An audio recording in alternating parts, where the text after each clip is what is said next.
Okay, thank you.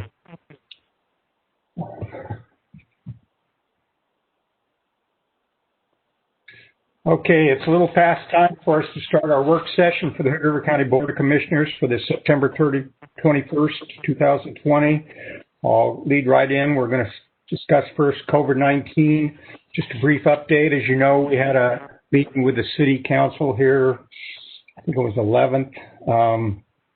Talked with Trish Elliott from the Health Department, went over several questions and information that we wanted to get. Since then, Trish has been working on that significantly. We met with a subcommittee this last Friday with Commissioner Joplin, myself, Jeff, and Trish, and went over the information that she'd gathered, and now she's going to present that to us today. Go ahead, Trish. Good afternoon. Can you all hear me? Okay. I'm just going to bring up the PowerPoint. I asked to have that sent out. I'm hoping that you all received that, hopefully in time to take a look at it before we get started. It's just loading here. Okay, so this is our community testing framework. So I'm just going to jump off with the school reopening metrics. If you've been on the ODE website, you can all see that we now do meet the criteria for smaller population counties. That's an allowance that allows us to open because of our population. Right now, Horizon Christian School is open to elementary school students, and as far as I know, they're the only school right now that is doing in-person instruction in Hood River County. So we're going to talk about testing today. The goals of testing are to identify infectious individuals so that they can be placed in isolation and quarantine to help stop the spread of the disease. Testing also enables healthcare providers to appropriately care for patients who are ill and, in this case, hospitalized.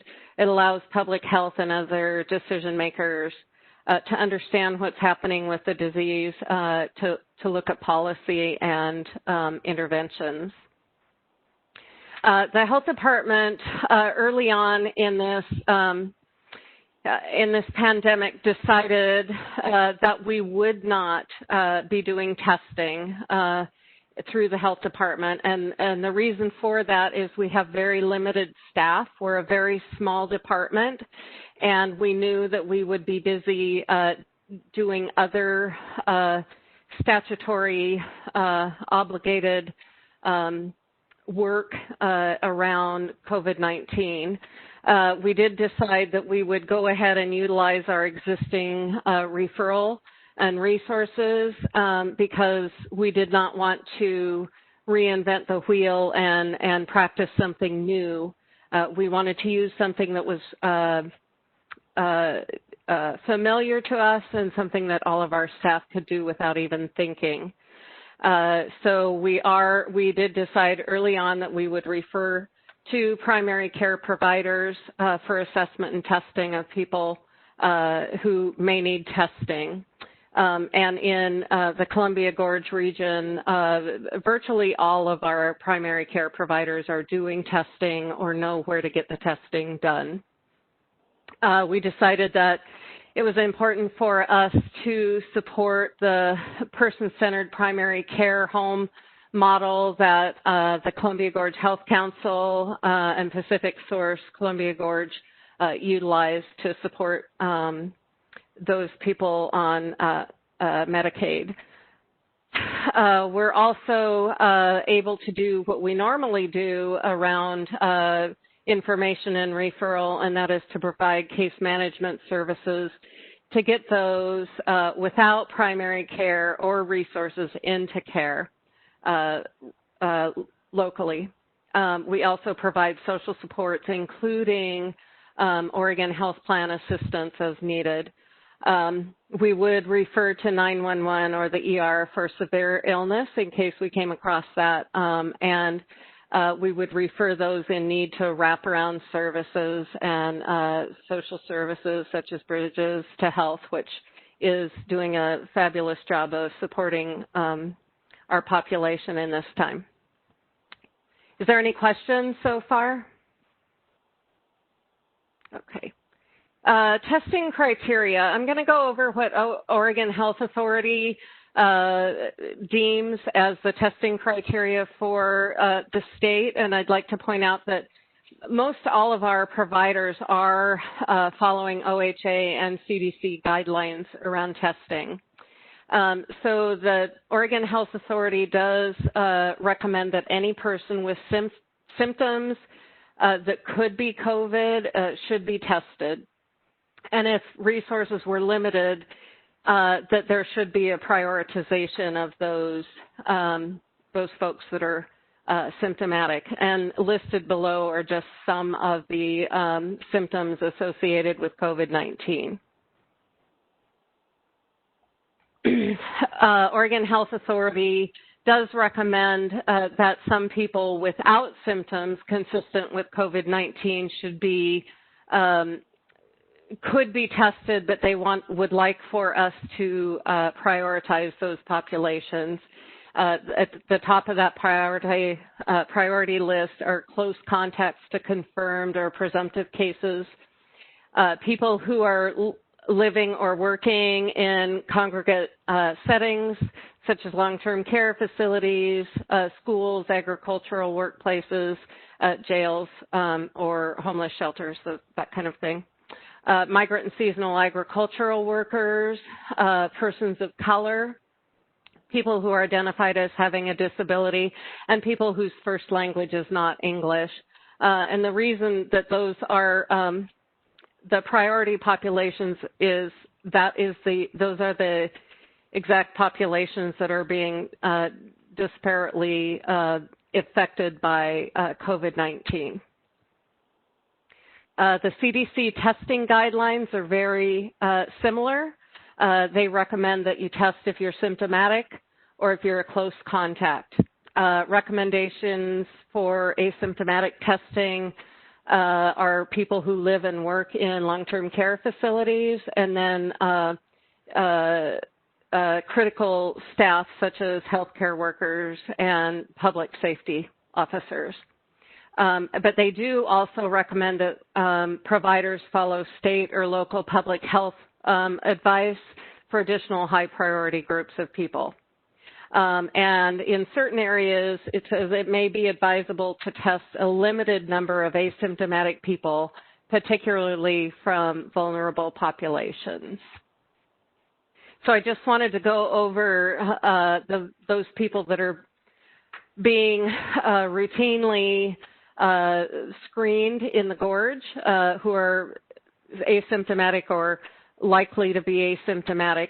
And those are people who may have had close contact with a positive or presumptive positive case. All patients that are going into hospitals for procedures, residents and staff at long-term care facilities. As you'll remember, we're on a monthly retesting plan for all staff and residents at long-term care facilities. Healthcare workers, employees who may be part of workplace outbreaks, migrant and seasonal farm workers, indigenous population, those requiring a negative test for return to school, camps, or work, or anyone attending, or anyone who may be attending a community event may be asymptomatic. Any questions, comments so far? Okay. We did a Gorge-Wide provider survey this last week and a half.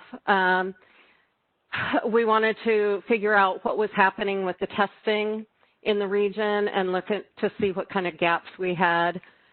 We are also talking with Paul Lindbergh, our regional impact specialist, who's willing to help us create a dashboard for regional web pages that will be able to advise people on what kind of testing is available and where. The survey was a pretty basic Survey Monkey. It went out. We did not get a lot of response, but we got plenty to see where we're at. And we wanted to see how much availability providers had for testing and how long the lab turnaround time was. Those were the main issues that I wanted answers to. So this is the response that we got. It shows that we have a total of 1,075 tests available in the region every week that could be utilized. So everywhere around the state, the testing level has dropped for the last month or so, particularly in the last couple of weeks with the smoke events that we've had. The reason being that providers, it's not safe for staff to be out in the air, and they all do open air testing events. So these, the names of the providers across the bottom are the ones that did respond. I did get a couple of others, but they weren't a significant amount of testing and that I did not add them onto this graph.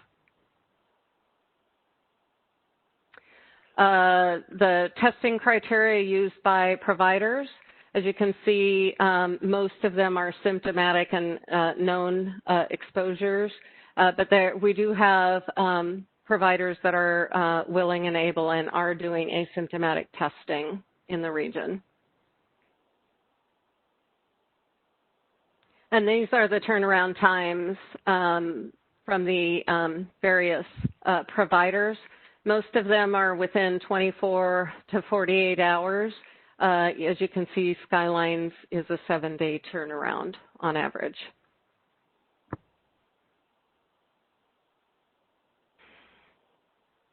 And I know there was some concern about gauging prevalence in the community, and so there's several different means for looking at prevalence, not just prevalence, but also incidence. So the antibody testing can help determine, and that's the serology testing, can help determine prevalence. But we're really not in a place in the pandemic where that would be expressly helpful to know. And it also may not let us know if people are actually immune. As far as the PCR testing, this is the most common type of testing that's happening right now. That's what we're seeing most often here. We can look at morbidity and mortality rates in the community, and that's usually assessed through hospitalizations and death data. As you know, we've had very little hospital in the way of hospitalizations, and we've had no deaths in Hood River County. Some communities are doing wastewater testing, and I believe there was some discussion around this at our last meeting. There are several university studies happening right now, and I did ask OSU to put us on the list, and they would be contacting through the, making contact through the city. And that would be a 30-month test. It kind of it follows the incidence pattern, and what they've seen across the United States is that when there's a surge in increases, of course, the virus is more highly detected in the wastewater. So it's more of a way of gauging when there might be big shifts in prevalence. We have some community events that are happening. One Community Health in the next door busy doing their outreach events for both the tribal members and the migrant and seasonal farm workers, 2 in September and 2 in October. Also, the Oregon Health Authority is coming to provide some free testing events for us in Hood River County starting September 29th and for 3 days that week. The Cascade Locks location is going to be the pavilion, is my understanding. Those will be free, and it'll be open to all comers. And there's also a lot of work happening at the state around an expansion of statewide testing availability. The state received an $87 million grant for epidemiology and lab capacity, and they're looking at expanding supports for local public health authorities around the state. They would start with small testing teams and epidemiology teams and build on that as we go. And then at the same time, the Oregon Testing Initiative is happening, and this is they're going to be utilizing the regional testing framework model from the previous slide to improve partnership with private and academic labs with the goal of increasing testing by 10,000 tests per day statewide. So that's all I have. So we talked about the school metrics, CDC and OHA support and the prioritization of asymptomatic populations. We do have testing of asymptomatic folks in the region, and we went over the survey results. And we've got some free community events coming up. And we're looking at increased state support for lab capacity moving forward. Does anybody have any questions, concerns, comments?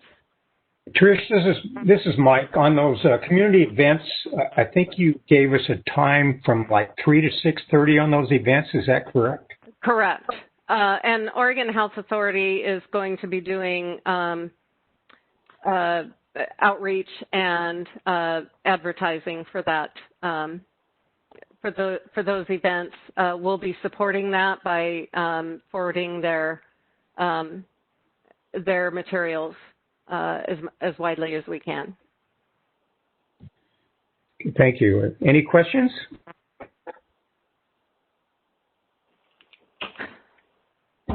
I did send out also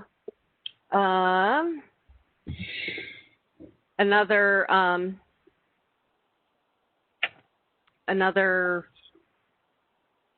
document. We'll see if I can get there.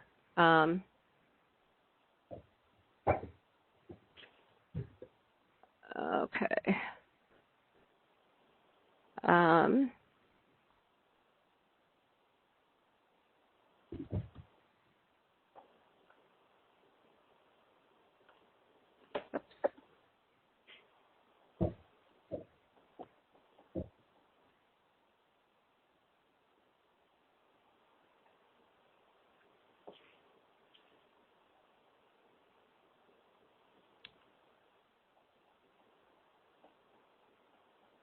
Okay, can you see this document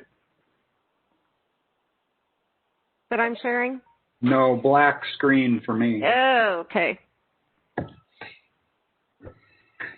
Well, basically what I'm showing is, and I sent to all of you, is a testing framework for Hood River County to show how to get people into testing and what our methodology is for doing that.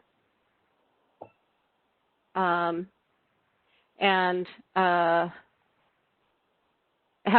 any of you had a chance to look at that? I have not. We got it 10 minutes before the meeting started. This is Karen. I'd like to share a couple comments. Trish, that was a great presentation. Thank you. I think when we met in our subcommittee the other day, we spent time going through this, and the document that she's now able to show is a one-page framework document we're hoping to develop into a piece of information that we can easily disseminate and make service announcements around, get it onto our Facebook, and collaborate with the city and other entities to get it onto their public information pages as well. It's to provide a roadmap to how to get a test, the availability of open community events that are free. You could be just driving through town and want to get a test. You do not need to be symptomatic. One has already been held, and Trish, correct me if I'm wrong, but there was less than 10 tests given. One community health had done an outreach event at Y East last week or the week before, and they had 7 people request testing at that event. So in our last meeting, we had a lot of conversation about we need more testing and we need to test more of our community members. And I think that Trish has done a great job of showing that there is availability for testing. There are free events, and there are access channels into primary care, even if you don't have a primary care home, and that our network of providers are providing open access for testing. So we're hoping that we're having more of a communication issue of getting that information out so that people are interested in getting tested, that they can, and that our one-pager will be a little bit of a roadmap on how to do that, and we can share that with our community partners.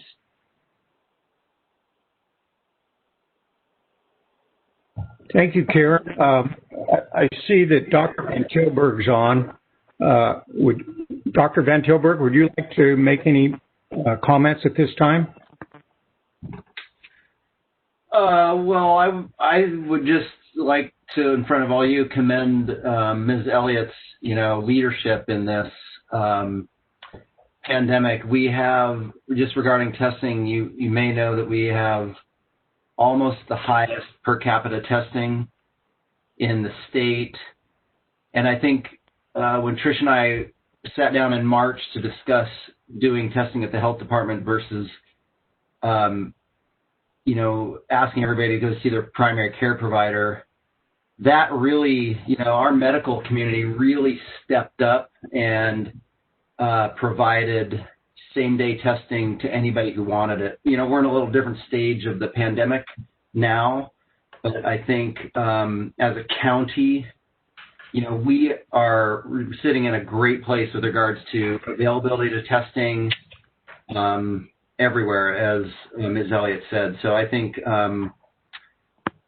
that's all good news. There's a little bit of a testing window that's optimum, and that's the only sort of rub when you start doing asymptomatic random testing of people at this stage in the pandemic. We're 8 or 9 months deep, and so that's the only sort of caveat, that when you do random testing of asymptomatic people, definitely it helps, definitely it's worth doing. It's not number one priority from my perspective, but because you really have to ideally test people after they've been infected and after they start replicating the virus. So we think it's like day 4 to 6 after exposure, but that's the only sort of caveat about random asymptomatic testing that you probably ought to know. But anyway, I think Ms. Elliott's done a fabulous job.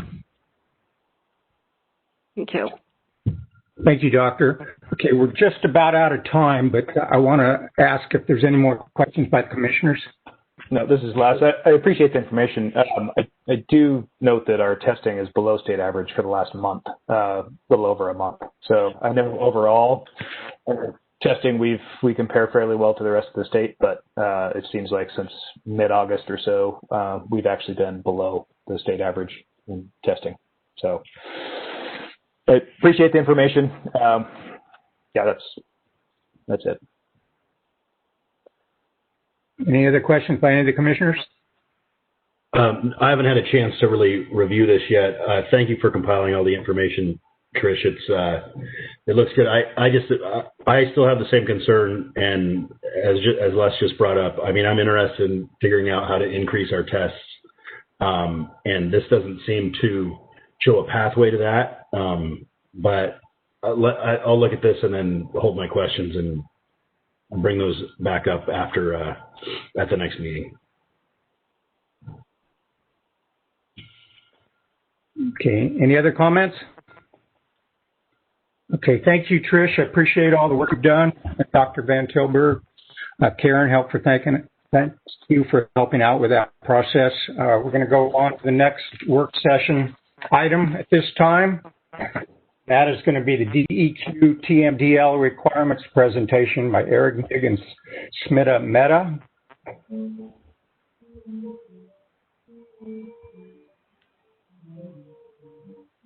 Smita, you're on? Yeah. Hi, everybody. I think Eric was going to give a short introduction. I'm not sure if he's available to do that. Is he on? He's not showing a microphone, so he may not have audio. Okay. Thank you, Mr. Chair. This is Eric. Yeah, just as a quick summary for you, back in 2002, the county signed a memorandum of understanding with DEQ concerning the implementation of our TMDL program. In 2004, we adopted a TMDL implementation plan, and as part of that plan, it contains various measures that we are obligated to comply with. Most recently, we performed a 5-year review of our plan, and as part of that plan, DEQ identified that there were some that it didn't meet their requirements, and so they've asked us to prepare a new plan to revise it, and so we're working with them to do that. And they offered, and we agreed that it would be good for them to give you a quick presentation about the TMDL program. It's been a long time since it got implemented, and we wanted to make sure that you were aware of the program.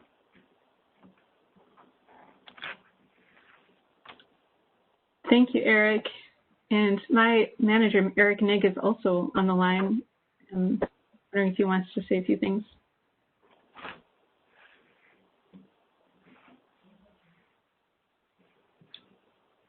Eric Nigg, do you have a microphone? Are you able to talk? We're not hearing you.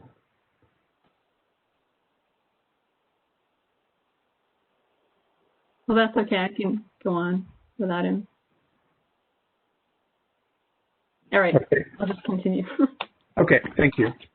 All right. Well, once again, my name is Smita Mehta. I am a TMDL Basin Coordinator with DEQ. And can everybody see my presentation? Yep. Okay. So I work in the Water Quality Division on non-point source pollution issues in Hood River County, Wasco County, Crook, Jefferson, and Deschutes counties. And I've been working with Eric Walker, as he mentioned, on some DEQ reporting requirements. And Eric recommended that I present to you maybe as a refresher or maybe as a new presentation that on the Western Hood Subbasin Temperature TMDL and Hood River County's reporting requirements. So if you don't know what a TMDL is, that's okay. I'll get into it. But I just wanted to say thanks for having me and giving me some of your time today. So I'm not sure how to advance the slides here.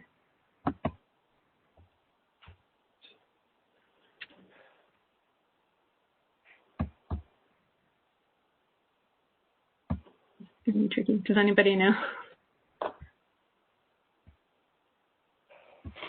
There's like a slider on the left side of the screen, I think. I can go through them on my own, but I don't know if that influences everybody else's screen or not.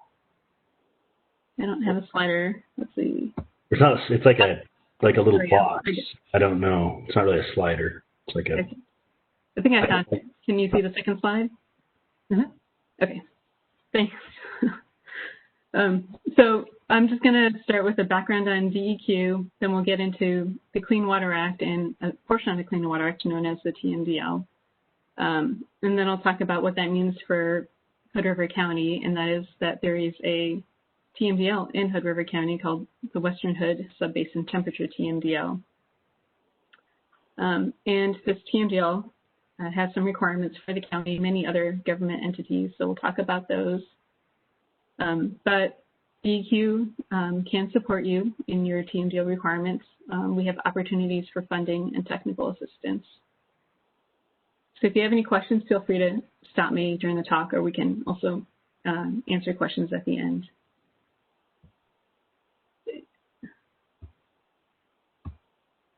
So what is DEQ? DEQ stands for the Oregon Department of Environmental Quality. We are part of the executive branch of state government. We are the environmental regulatory agency. So most of our work deals with administering and enforcing environmental law. This includes both state and federal law. The EPA has delegated authority to DEQ for administering federal law in Oregon. Our mission is to be a leader in restoring, maintaining, and enhancing the quality of Oregon's air, land, and water. So today I'm just going to talk about one specific federal water law that DEQ administers and enforces. And that law is the Clean Water Act. So the Clean Water Act was passed in 1972, and it requires DEQ to do several things. One of them is to collect water quality data from all the rivers and lakes in the state. And then we have to determine which water bodies are healthy and which ones are unhealthy. The ones that are unhealthy we put on the 303D list. This is that list of, you may have heard of this list. It's the list of impaired water bodies in the state. And we are required to figure out why they're unhealthy and what we can do to make them healthy again. So one thing that we do is we conduct a scientific study that identifies the sources of the pollution. We calculate the amount of pollution coming from each source, and we calculate the amount of pollution reduction needed from each source.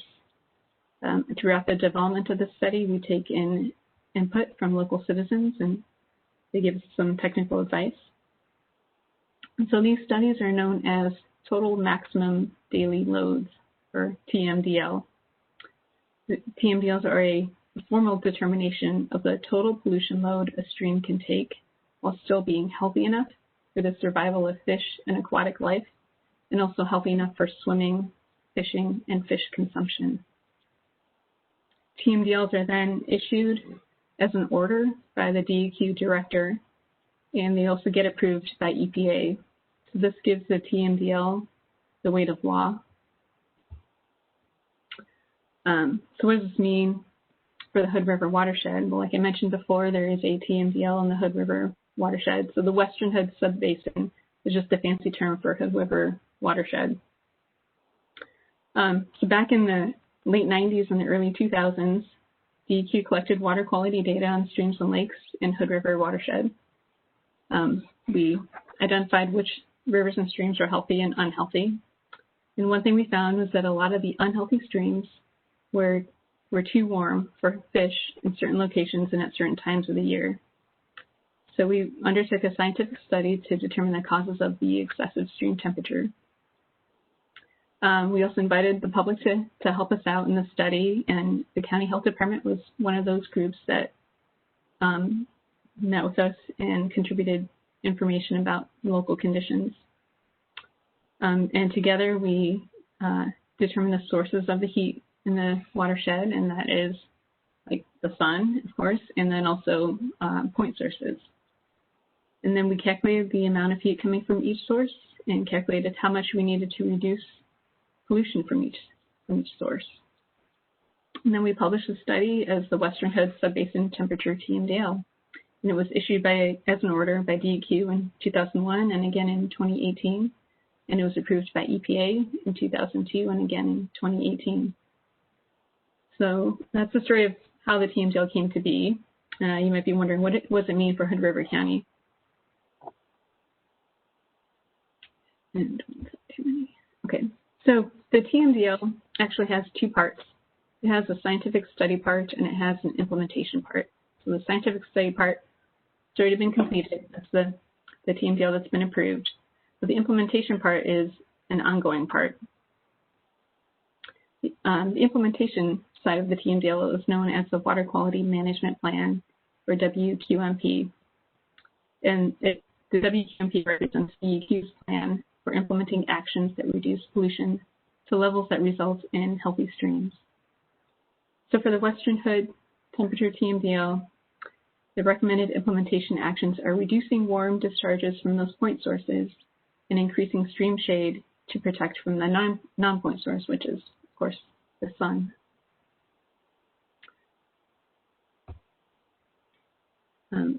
So DEQ has the authority to regulate and require pollution limits from point sources. So each wastewater treatment plant or other facility that discharges water from a pipe into a stream has to have a permit from DEQ with strict pollution limits. They must monitor and report to us. But for non-point sources, those are the streams that don't have enough shade. DEQ relies on local jurisdictions to reduce pollution. So the WQMP defines several local jurisdictions that will implement pollution reduction actions on streams throughout the watershed. So Hood River County is just one of many jurisdictions that you can see here that are required to implement pollution reduction actions. So, for example, if you've ever participated in a local area committee meeting with the Oregon Department of Agriculture, you've already participated in TMDL implementation or ODA. Each jurisdiction in the WQMP is called a designated management agency, or DMA. That's just our short term for that. A DMA is defined in rule as a federal, state, or local government or a special district that has legal authority over a source contributing pollutants and is identified as such by DEQ and the TMDL. Does anybody have any questions so far?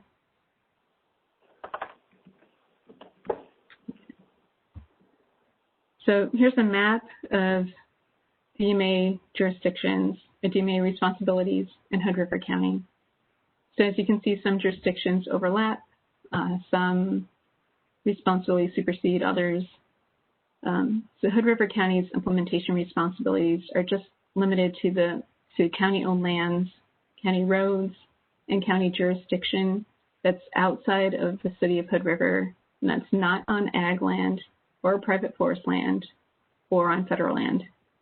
So the county's TMDL responsibilities are only in those areas in orange on this map. So what are the county's actual requirements? Let's talk about that. Okay, so the county is required to do several things, and these are defined in rule, and some of them can also be found in the WQMP. These are the basic requirements. The county must submit a TMDL implementation plan that describes how you'll achieve the load reduction targets identified in the TMDL. So for the county, it would be a plan that describes how you'll restore and protect stream shade. Then the county must receive DEQ approval for the plan by the date specified in the WQMP.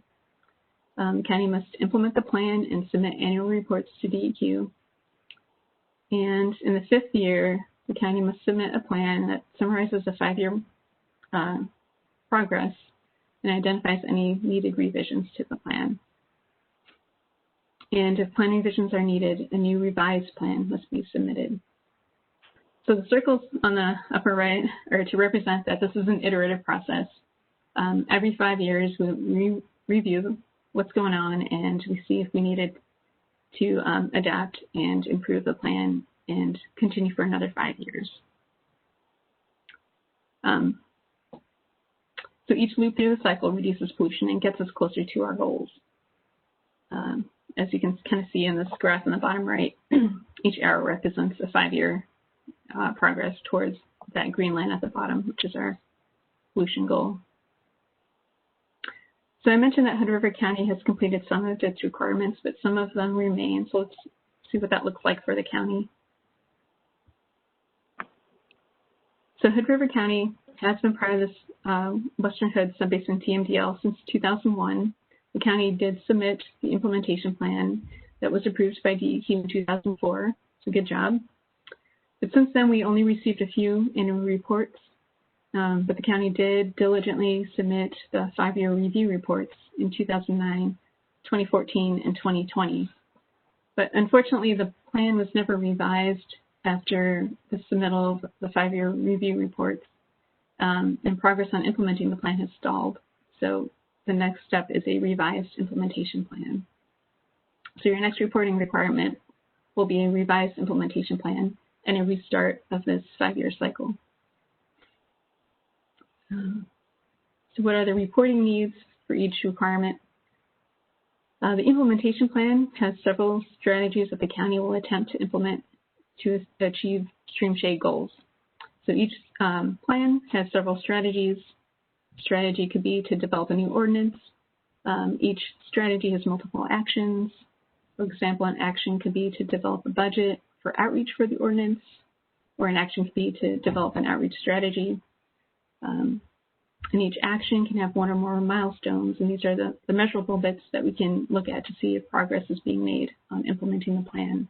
So it could be something as simple as a presentation to a community group by a certain date, or a number of interviews with local media by a certain date, and that's how we can track progress. Some DMAs choose to hire consultants to develop a plan, but that's not necessary. DEQ staff can support you as you develop the plan. The second reporting requirement is, you just back up and say the minimum resource needs for writing this implementation plan are staff time to work with DEQ to develop a plan that both the DEQ and the county board will approve.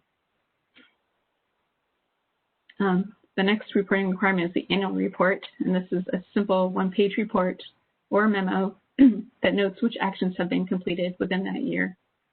So the minimum resource needs is just staff time to pull the data for which actions have been completed and which milestones have been met.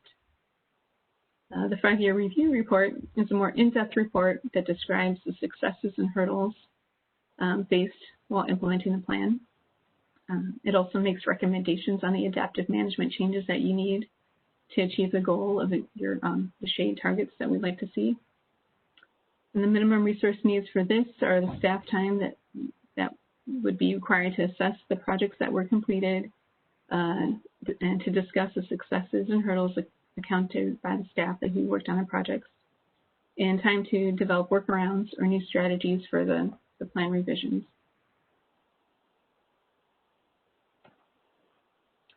What about resource needs for plan implementation? Yeah, there will be some resource needs for this, but you are not alone.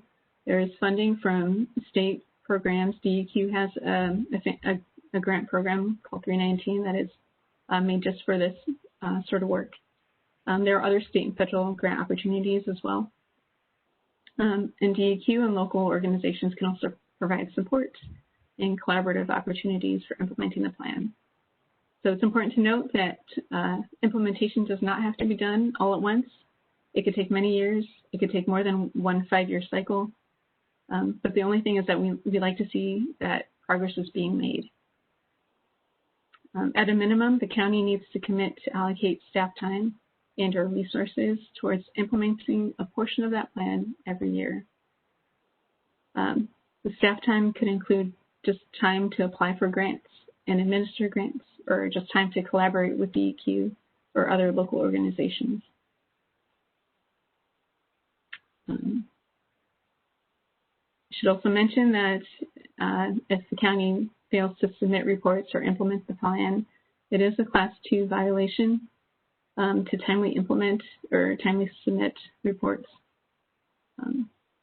for TMDL.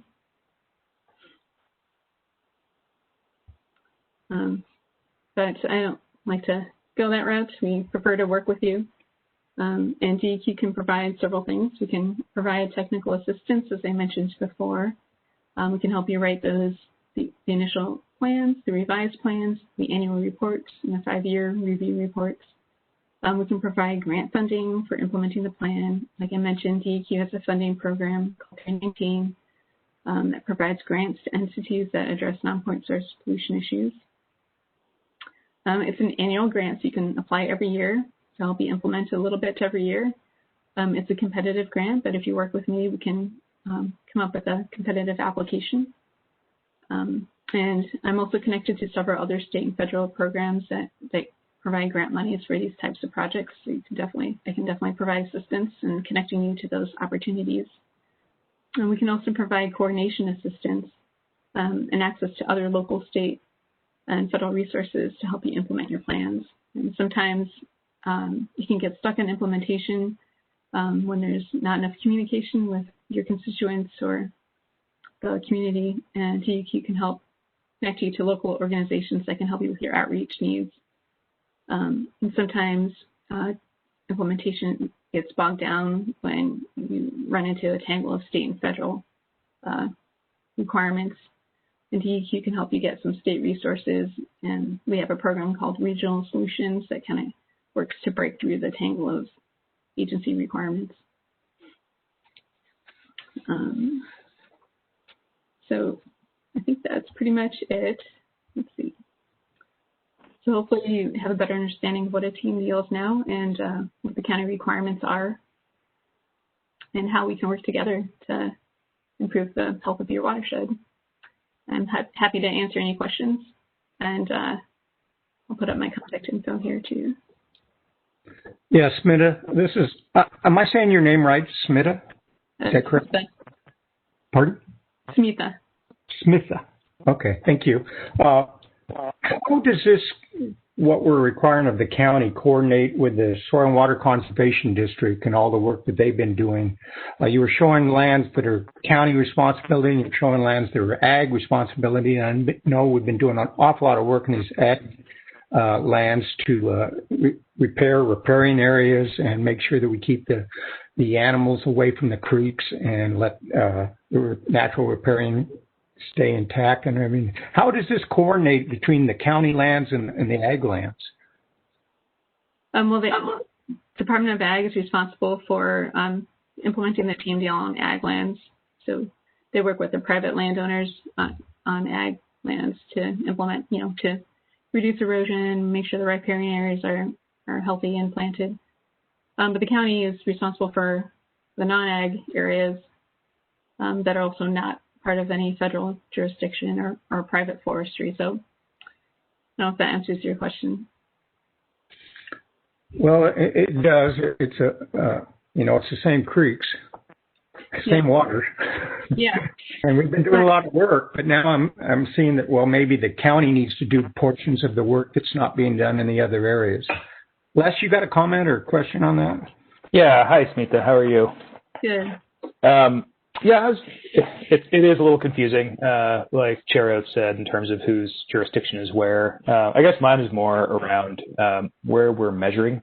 So in terms of seeing whether we're meeting our goals over a 5-year period, what's being measured and what is it exactly that we're required to do? That part I don't understand fully. Yeah, so I mean it gets into kind of details, but the goal is stream shade for this temperature TMDL. So one of the first steps the county could do is do an assessment of where within the county's TMDL responsibilities is stream shade being met, or, is there enough canopy cover to provide effective shade to the stream. So that would be step one, I'd recommend. Okay, so part of the requirement, so part of what we might not be meeting is actually understanding the extent of the issue and what solutions are available to us. Yeah, we know. Yeah, right. The solutions are, protect what's there and then restore what's not there. So the county already has several ordinances to protect riparian areas, mostly on fish-bearing streams. Could add additional ordinances on those non-fish-bearing streams. That would also be helpful in assessing where else, like if there are county-owned properties on riparian areas that don't have sufficient stream shade, then we can do some planning about how to make that happen, get more shade there. For right now, we just don't know. We haven't done the assessment, and I think it would be a great step for the county to take that on. We could support you when you did that. And then moving forward in terms of improving the temperature issues on waterways, are we as a basin looking more kind of at main stem and extrapolating, or do we have a lot of temperature data on the tributaries that obviously we have a lot of land adjacent to or we have authority over? You probably know more than I do. The data is sparse. I mean, we do definitely have it on some tribs. More would always be helpful. I think there was a thermal infrared study that was done a ways back that had some good information. Yeah, I'm always just curious about being able to measure progress and having milestones that we can say whether to know whether or not we're actually achieving what we're getting at. So, yeah. That's part of the TMDL requirement is to have measurable goals and measurable milestones. So that's something we can work together to develop with the county. Okay, that helps. That helps to understand that that's part of what we need to do is actually create that baseline and get a better understanding. So, okay, that's helpful. And then one last question: is any of this tied to the 2018 assessment that was done for the 2018 water quality report and list of water quality limited streams, or is this totally separate? This, it's part of it. Well, let me get back. The 2018 assessment. No, you're right. This is separate. This is related to the 2018 TMDL, the assessment that hasn't yet been approved by EPA. So. Okay. All right. Okay. Thank you. Yep. Any other questions? Yeah, this is Karen Smita. Thank you for the presentation. I just have a question about the quantity of TMDLs and the quantity of implementation plans in this area, this Western Hood Subbasin. Am I understanding correctly that all of the DMAs have their own implementation plans? Yeah. Let me see if I can go back to that slide. So wouldn't it, just from an oversight, big picture type perspective, wouldn't it make sense to have one implementation plan for the entire Western Hood Subbasin temperature, TMDL? Wouldn't it make sense for all of us to have one plan and we all work together on an implementation plan? That would be reasonable, or even just a subset of groups could work together. I'd encourage the county and the city to work together. But currently, each one of these people on this page, these non-point sources, they all have their own plan, and currently DEQ monitors and reviews each and every plan independently of the other. Pretty much, yep. It's a lot of work. It sounds unnecessarily so. It seems like it's a small area comparably to other spaces in the state. It seemed like one plan with all of us working together would certainly simplify. But maybe I'm new to the concept, but just looking at it from my perspective. Thanks. Yeah, good question. And I know other basins do kind of have their DMAs all work together and just submit one plan. So it's a good idea. Other questions? This is Les again. I didn't realize. So that's an option. We can actually combine. We can all combine into a single plan. I wouldn't recommend combining with the other state or federal agencies because it's their own thing. But if you wanted to work with the city, I think that would be a great idea. And I can work with you, any one of you who wanted to connect with the city, and we can talk about it together. Okay, thank you. Eric Walker, did you have any last-minute comments? No other comments, Mr. Chair, unless you have questions of me. Any other questions by other commissioners?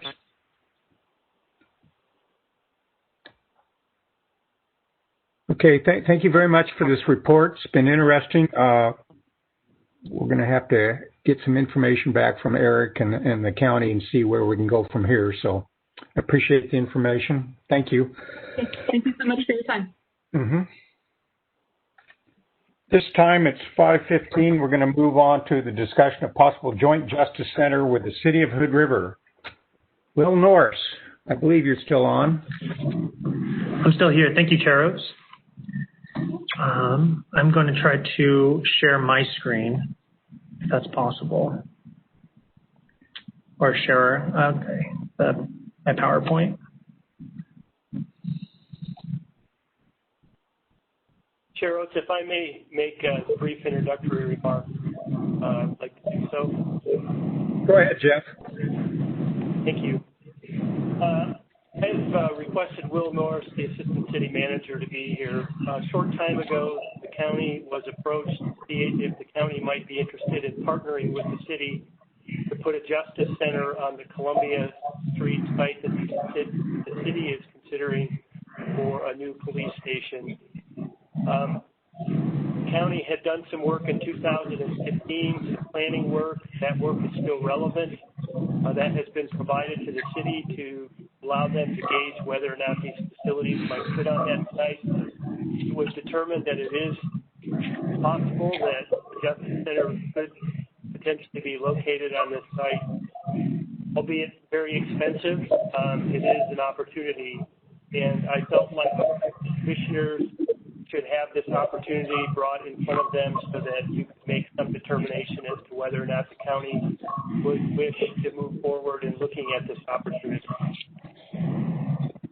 Hey, Jeff, is everybody else hearing that background noise? I can barely hear what you're saying because there's a whole bunch of background noise. Yeah, and I'm having a hard time hearing you as there's a whole bunch of background noise. I think somebody has got some things going on wherever they're at. There we go. There we go. Much better. If you're not talking, please mute during the project. Thank you. Right. Okay, I think the background noise might be coming from the air conditioner back here. Can everyone hear me when I'm talking? Is that louder than the background noise? Okay. I'll mute when I'm not speaking. Okay, thank you. So do I need to restate what I said for everybody's benefit? Would that be helpful? Yes, please, Jeff. I was a little muted. Sure. Now I have to remember what I said. So a short time ago, the county was approached to see if the county was interested in potentially partnering with the city to locate a justice center on the Columbia Street site. The commissioners are aware from past history that the county did some planning work in 2015, and there was a program developed. That program was provided to the city so that they could assess potentially whether there was enough room on the Columbia Street site for a justice center. The determination was made that it is possible that a justice center could be constructed on that site. Knowing that, I think we being staff felt like it was important for the commissioners to have the chance to discuss whether or not the county might be interested in partnering with the city to look at this opportunity. It is expensive, there's no question about it, but it is an opportunity, and we felt like the Board of Commissioners should have an opportunity to discuss this and determine whether or not you wish to move forward in partnering with the city or looking at partnering with the city. Thank you.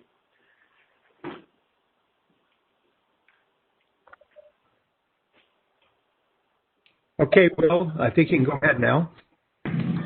Okay, thank you, Chair Oates and members of the Board of County Commissioners. I'm very happy to be here with you today and share our process and discuss how we might be able to partner in the future, build a joint public safety building in the most efficient way possible using public dollars that we have, as well as think through having the correct facility from the full law enforcement spectrum, from patrol all the way through prosecution. So I'm going to talk about what steps we've gone through, where we are as a leading site, and then what the city needs would be on a joint project with the county, and talk through some potential next steps. So this is our standard space needs process that we've been moving through. Really, our process started all the way back in the mid-1990s, which is when we first started looking at sites, and we have documents of where we have designs for Morrison Park and the State Street lot. And then in 2011, in the recession, that was all put on pause. We sold some city property, consolidated in current City Hall, and the police department was sort of jammed into the bottom daylight basement of City Hall, which used to be a fire station, fire engine bay. And with they had sort of minimal improvements down there, with the thought that after we consolidated, we would look at what would be a permanent home for the police department.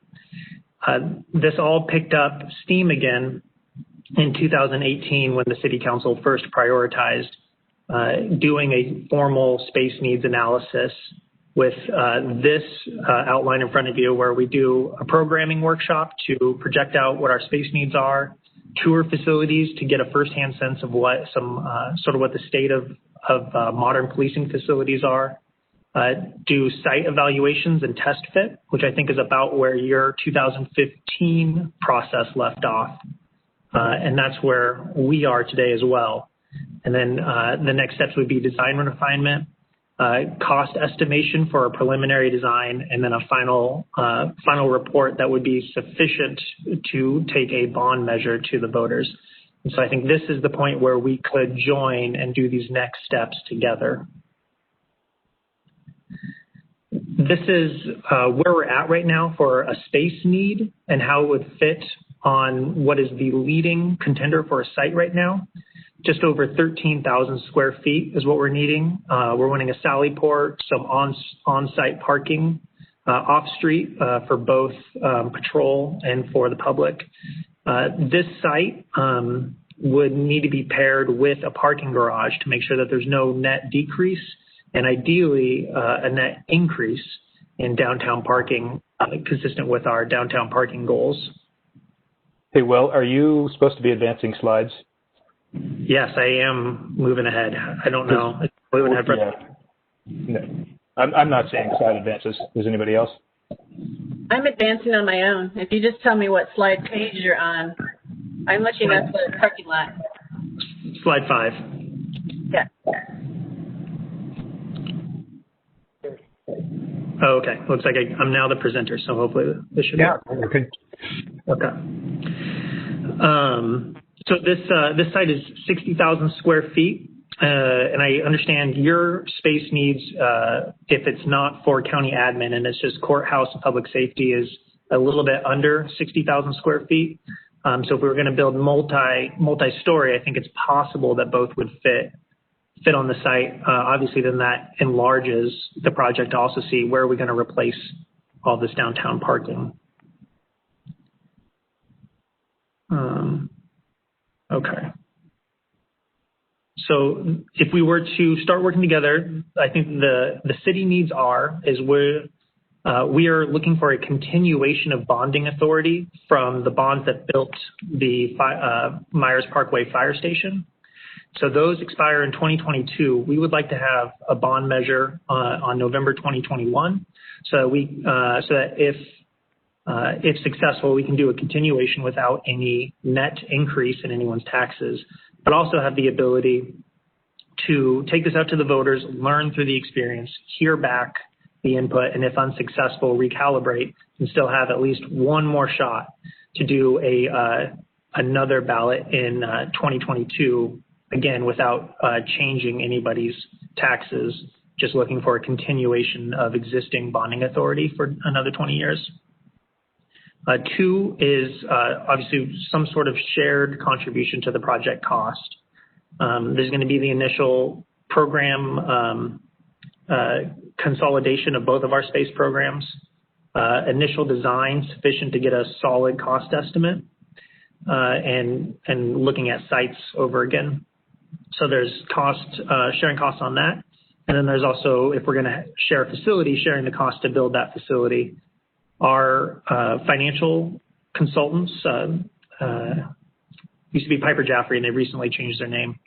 Did an analysis for us of what would the 70 cents per thousand, which is roughly what we're collecting right now to pay the bonds on our fire station, what that would generate if it was countywide for 20 years and expected to be just under $36 million. And I understand there may be some state money as well that helps with replacement of courthouses. And 3, we would need to have a partnership to find some place to add parking for all the parking that would be lost at the Columbia lot. So those are sort of the 3 big things that we would need in a joint project. So the possible next step is to take both of our space programs, ours at just over 13,000 square feet and yours at just over 56,000 square feet, combine them into a single space needs analysis, consolidating for shared spaces and seeing what sort of spaces we could jointly use and get better efficiency out of. Then taking that new space program and testing it on different sites, and then doing the preliminary design and cost estimation. And really and I don't want to undersell the complexity of that preliminary design and cost estimation. We really want to avoid what Portland Public Schools got into, where they had a bond measure and then they found out it wouldn't do half of, the construction that they wanted to do. So I think it makes a lot of sense to spend money on the front end to get a good preliminary design and cost estimation to avoid any surprises out in the future. What we think that will cost is very wide range here. And I think the biggest question mark is that parking issue, because we don't have a good way to address that just yet. So, but maybe about $125K to $200K, subject to getting that final scope and bidding this out. So that'll answer any questions that the county will have, and I just appreciate your time and attention and inviting me to come speak to you. Yeah, Will, this Mike, it's just a couple of questions or comments on that 70 cents per thousand tax rate. That's the current one for the city of Hood River for their fire department. So if we went countywide, that would be a new tax for everyone outside the city limits, correct? That would be an increase to all the unincorporated areas and Cascade Locks. That's correct. Okay. The other comment is, it's my understanding there was a lot of state money available for courthouses, particularly ones that were listed as ones most needing, and we were right at the top of the list, but it would still require funds from us to match it that we didn't have at the time. But it's my understanding there's a lot of money there from the state that might be able to be used in this process. Okay, that's all I have. Any questions or comments by other commissioners? Yeah, this is Les. Would the city be interested in looking at multiple sites? I mean, other than just the Columbia lot, is that part of the process, is to look at multiple other sites? Yes, and we have that. We have a web page where you can see all the sites that we looked at. There was 7 sites, and I'm just showing you the top rated site right now. Got it. Okay. Follow-up question. Has the city given any thought to consolidation and a single new building for all admin? This has been discussed in the past. I mean, it was quite some time ago when we could have all bought the Lacoma building for a very low price, housed all city, county, port operations, and still been able to lease out space. Has that been something that the city has contemplated at all? That's not. The current city hall was remodeled in 2011 for our needs, and if the police facility is moved out, that's going to roughly double the size of our office space in city hall. So I think that will meet our administrative needs for the next 20 plus years. Got it. Okay.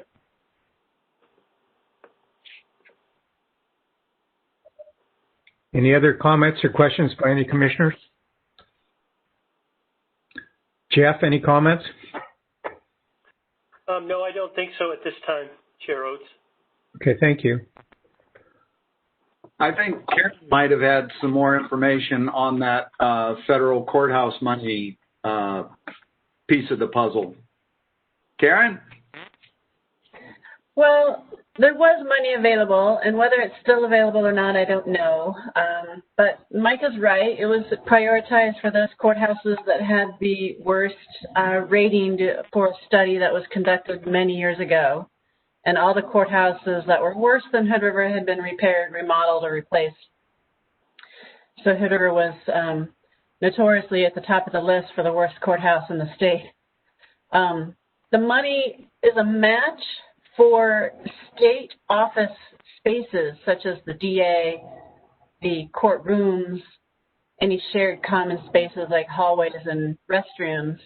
And with a small courthouse such as ours, the calculation for match that would have been provided under the current formula that was legislated was really not significant.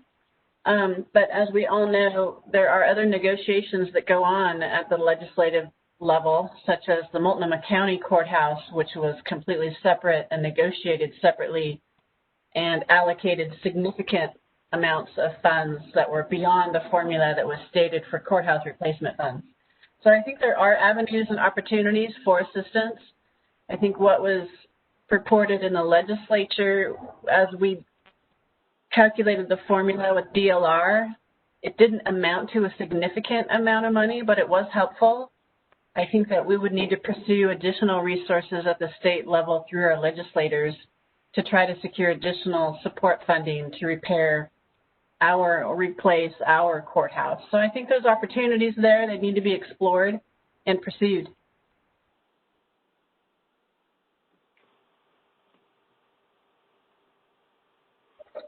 Any other comments or questions?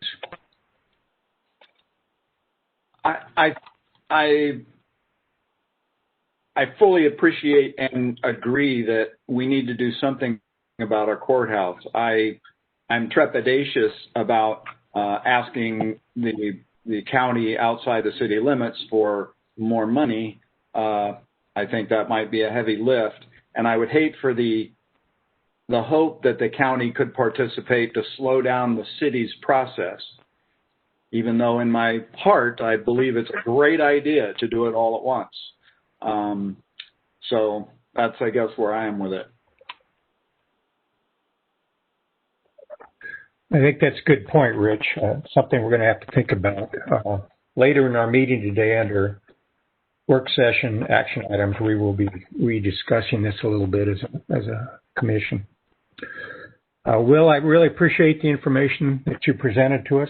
Thank you very much. I hope you can keep in contact with Jeff and keep talking, and we'll be talking as a commission and see where we're thinking we can go with this. So thank you very much for your input. Great. Thank you all for your time. Thanks, Will.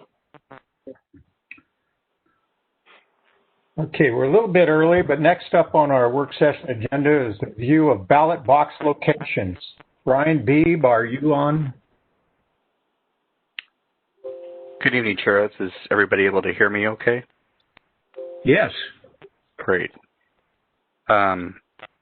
Yes, thank you, and good evening, County Commissioners.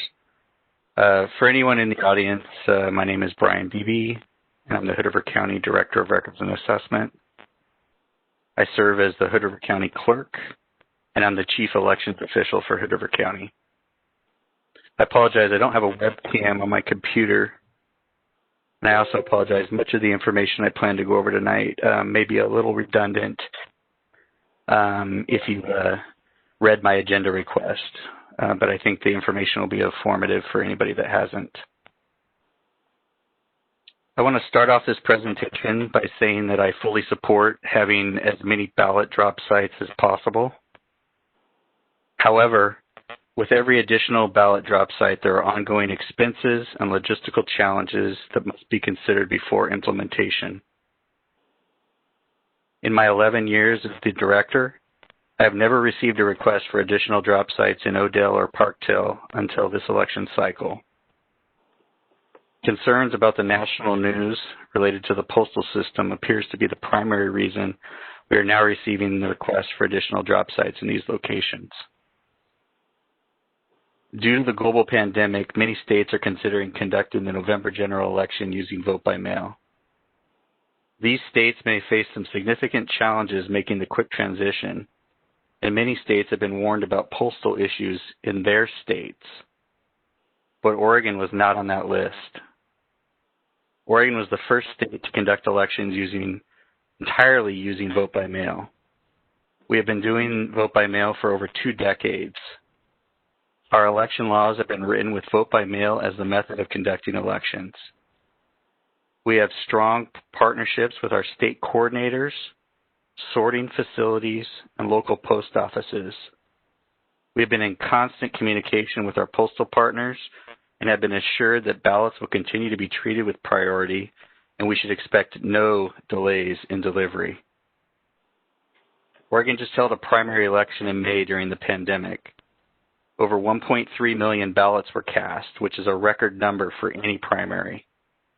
While some voters chose to drop off their ballot at official drop sites like usual, others found that the new prepaid return envelopes made it even easier to participate without leaving their homes. Out of Oregon's 36 counties, Hood River County is usually in the top 10 for voter turnout. In the May primary, we had the 7th highest turnout in the state. For our approximately 15,000 voters, we currently have 2 drop site locations. One drop site location is at our county elections office. At this location, we have 2 boxes. One is a 24 hours located outside and another located inside. Our other ballot drop site location is inside Cascade Lock City Hall. We currently conduct elections with very minimal staffing. There are normally around 6 to 8 people assisting with the election. This number does not include the Cascade Lock City Hall staff or the sheriff's deputy that goes to Cascade Lock City Hall to retrieve the portable box on election night. Due to the pandemic, we have been working to relocate the temporary ballot box located inside City Hall to a permanent 24-hour drop site located outside. We've been working to make this a reality since before the May 2020 primary. This is not a simple process. There are many factors that must be considered and coordination between county departments, vendors, and other agencies.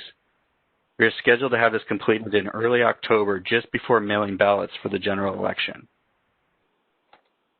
Besides the expense of procuring, adding signage, and securing the box into concrete, which costs around $6,500, there are the ongoing costs of maintaining and operating to be considered. All drop box locations need to be evaluated for security, public easements, agreements, and renewals, permits, utilities, lighting, visibility, security cameras, ADA accessibility, parking or drive-through options, and traffic patterns. Just moving from an indoor box to an outdoor box in Cascade Locks will require us to utilize additional staffing. With the box located inside Cascade Lock City Hall, we were able to rely on the city staff to monitor the box. They would stay late on election night and close the box for voting precisely at 8 p.m. as the law requires. The sheriff's deputy would then transport the portable, unopened box to the elections office. But with a 24-hour outdoor box, we'll need to send a bipartisan team, probably riding in 2 separate vehicles due to the pandemic, to be at the box precisely at 8 p.m. to close the box, identify the voter or car in line at the time the polls close, and ensuring everybody has an opportunity to cast their ballot. The team will retrieve the ballots from the box, lock the box, transfer the ballots to a secure container, complete the chain of custody forms, and return the ballots to the county elections office. It will also be important to have a backup team in place in case something happens with the original team and they're unable to get to the pickup location at a designated time. Additional equipment and supplies needed for each team will include vehicles, radio or cell phones, a secure ballot container, security seals, chain of custody procedures and forms, personal protective equipment, GPS tracker, contact numbers, and a fire extinguisher. Oregon law requires ballot drop sites at a minimum be open to the public beginning on the Friday preceding the election during business hours and must be open until 8 p.m. on election night.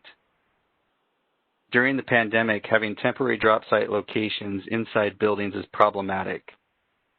Setting up outdoor temporary drop sites would be an alternative solution.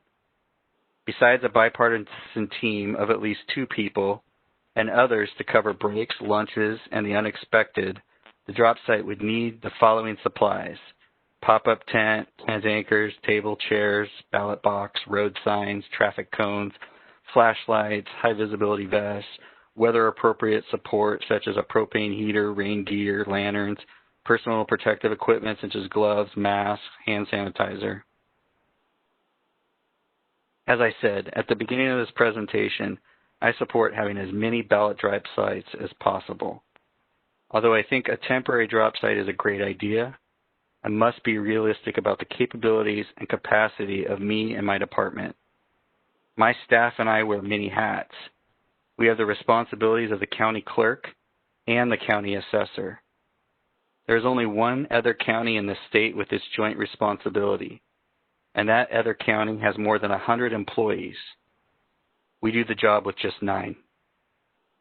So while we are conducting an election, we will also be completing a tax roll and responding to taxpayer inquiries all at the same time.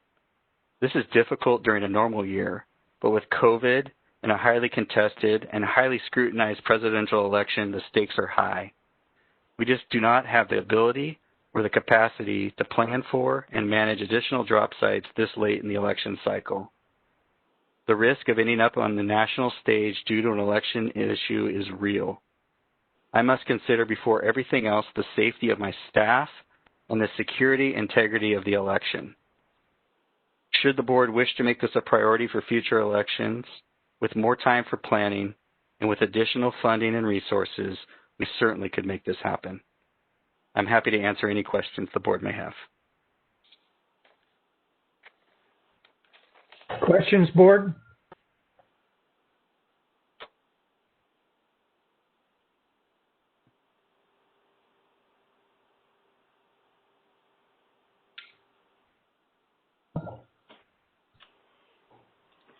I'm not seeing any, and I think you went over details pretty darn well. We will be talking about this also in our work session, action items in the main meeting after reports. Jeff, anything to add to this at this time? I will reserve my comments for the regular meeting. Thank you. Okay. Well, thank you, Brian. Appreciate all the information. And as I said, we will be talking about this again in the regular session. Thanks, Chair. Thank you. We now have 15 minutes before we start our regular meeting. Should we just take a break? Or we could do reports.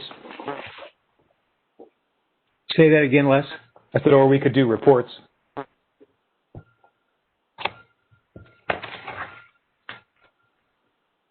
It's okay to go ahead and do that, Jeff, in the work session? Evidently. Yes, we've done that in the past. Okay. Okay, 15 minutes. Let's go ahead and, good idea, Les. Get done a little quicker. Reports. Jeff, you want to start? Sure. As the commissioners are aware, today the county reopened the county forest, and we've been pushing out information to that effect, and we'll continue to do so. The opening of the forest is for all recreational uses, with the exception of those that are prohibited by the Oregon Department of Forestry. And I would also state that we also have a fire ban in effect in the county's forest. We do so at the recommendation of the county forest manager, having looked at the situation over the past weekend and the change of conditions not only here in Hood River County but around the state, and also based upon what we see coming in the immediate future in terms of weather patterns. The county forester informed me today that we have gotten numerous inquiries from the public about when the county was going to reopen its forest, and we felt it was reasonable and prudent to do so today and have moved in that direction. The order that closed the forest gave us the latitude to reopen it and not have to have a special meeting queued up and take action. And we felt that it was safe and appropriate to do so today and did that. And I wanted to let the commissioners know, which you are already informed, but more importantly, I wanted to bring it up in a public meeting and get the word out via this public meeting. So that was one item. Second item is I wanted to let you know that the closing on the Tucker Park property was delayed. It will actually be tomorrow. It was not today. But I do expect that to go off without any issues. And then lastly, there was a budget meeting that was originally scheduled for October 1st at 3 p.m. For a variety of reasons. Well, actually not a variety. For a few reasons, that's not going to work. And so I wanted to let the commissioners know that we're going to attempt to reschedule that, and we're looking at the week of the 19th or the 26th of October. That's far enough out that we believe we can easily get that scheduled. So those weeks, are there any of the commissioners that are going to be gone those 2 weeks? This is Les. I'll be gone the entire week of the 26th. Okay, good to know. Thank you. Others? Les, is that the first season, elk season? Yeah, I have branch antler tags. Yeah, I'm going to be gone too. 26th. That same week? Yeah. That same week, Harold? Yes, the 26th. Great. Okay. Anyone else? Does the week of the 19th not work for anybody? Well, we will focus in on the week of the 19th, and we will be in touch with the members of the Budget Committee as well as the commissioners. Thank you for that. That concludes my report. Any questions for Jeff? Commissioner Joplin? Thank you. I just have one follow-up to a piece of information I reported on last month with Center for Living and the transfer of the Community Developmental Disabilities Program. A new vendor has been secured, and the transfer will take place for the program in October. And the new program vendor is going to take all of the staff, and they're going to be setting up an office in the Dalles. So the transfer, I think, should go smooth. If you have any families that have expressed concern about their family members or friends, that was just my updated information for that particular program for Center for Living as we make that transition. That's it. Thank you. Thank you, Karen. Commissioner McBride?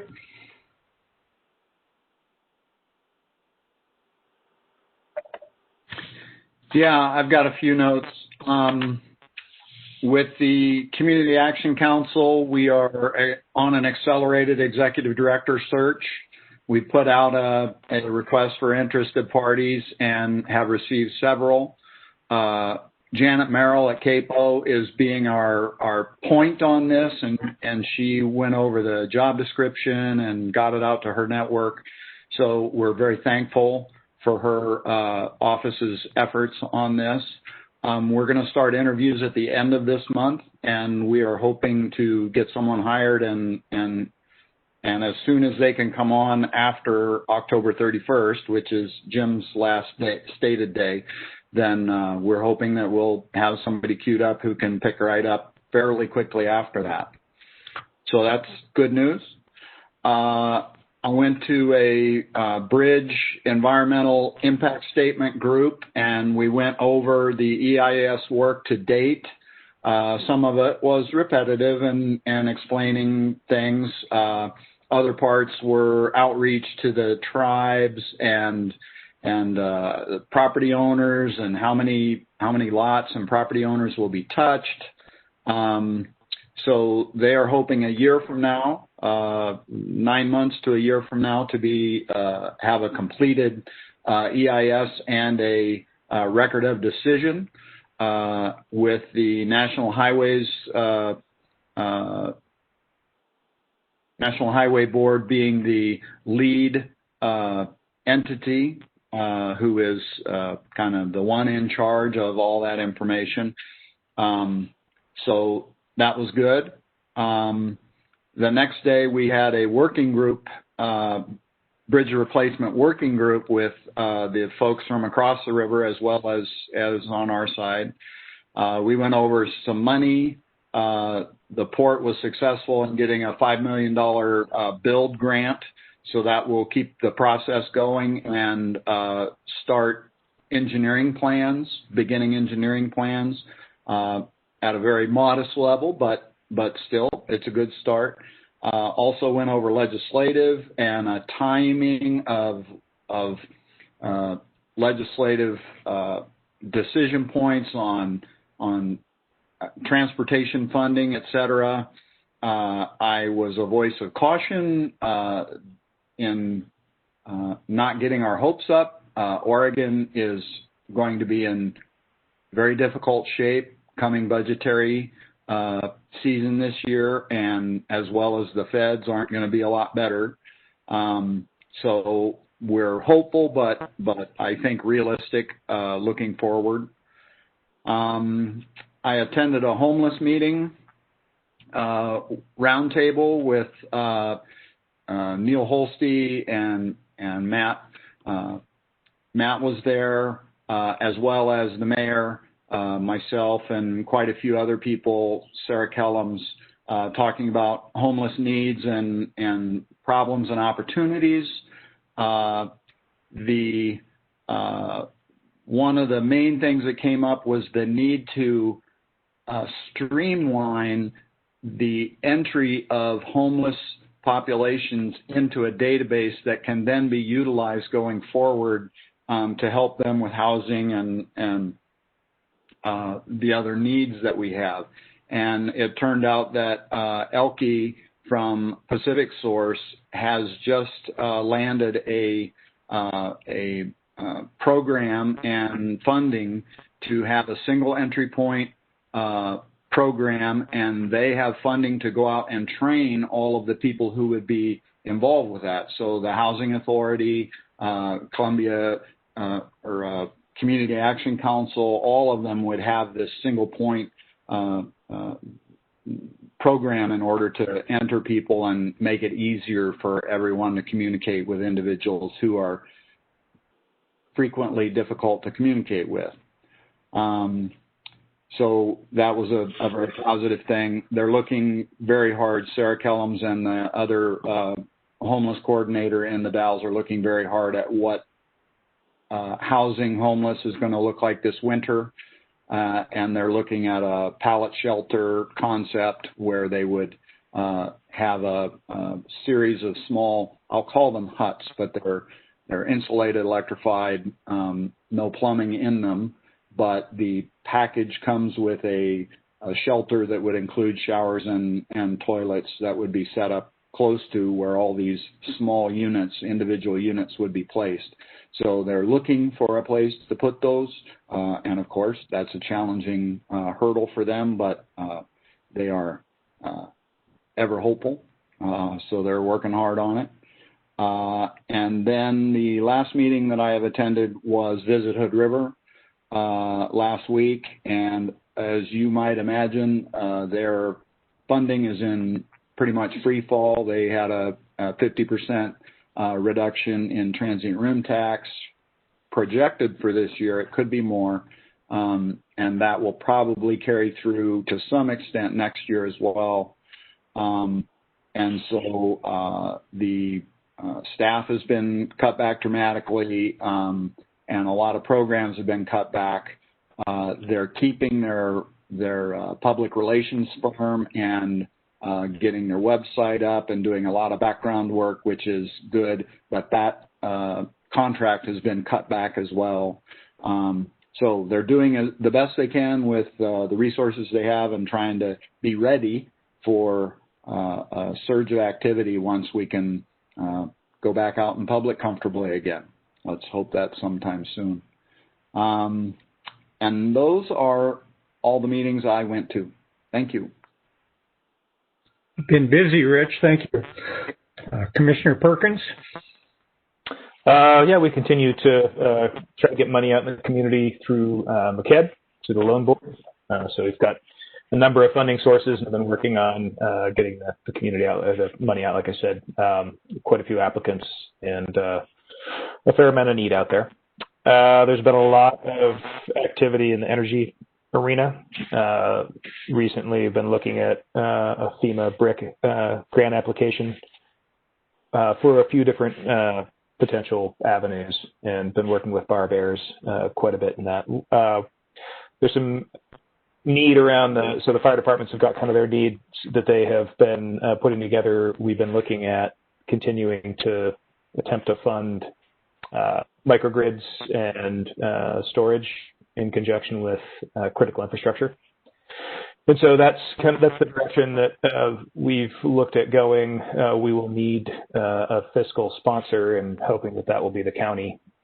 We also did briefly look at the potential for forestry, and so the BRIC program actually does have some funding available for forestry-related activities, and it's a new category within the BRIC funding.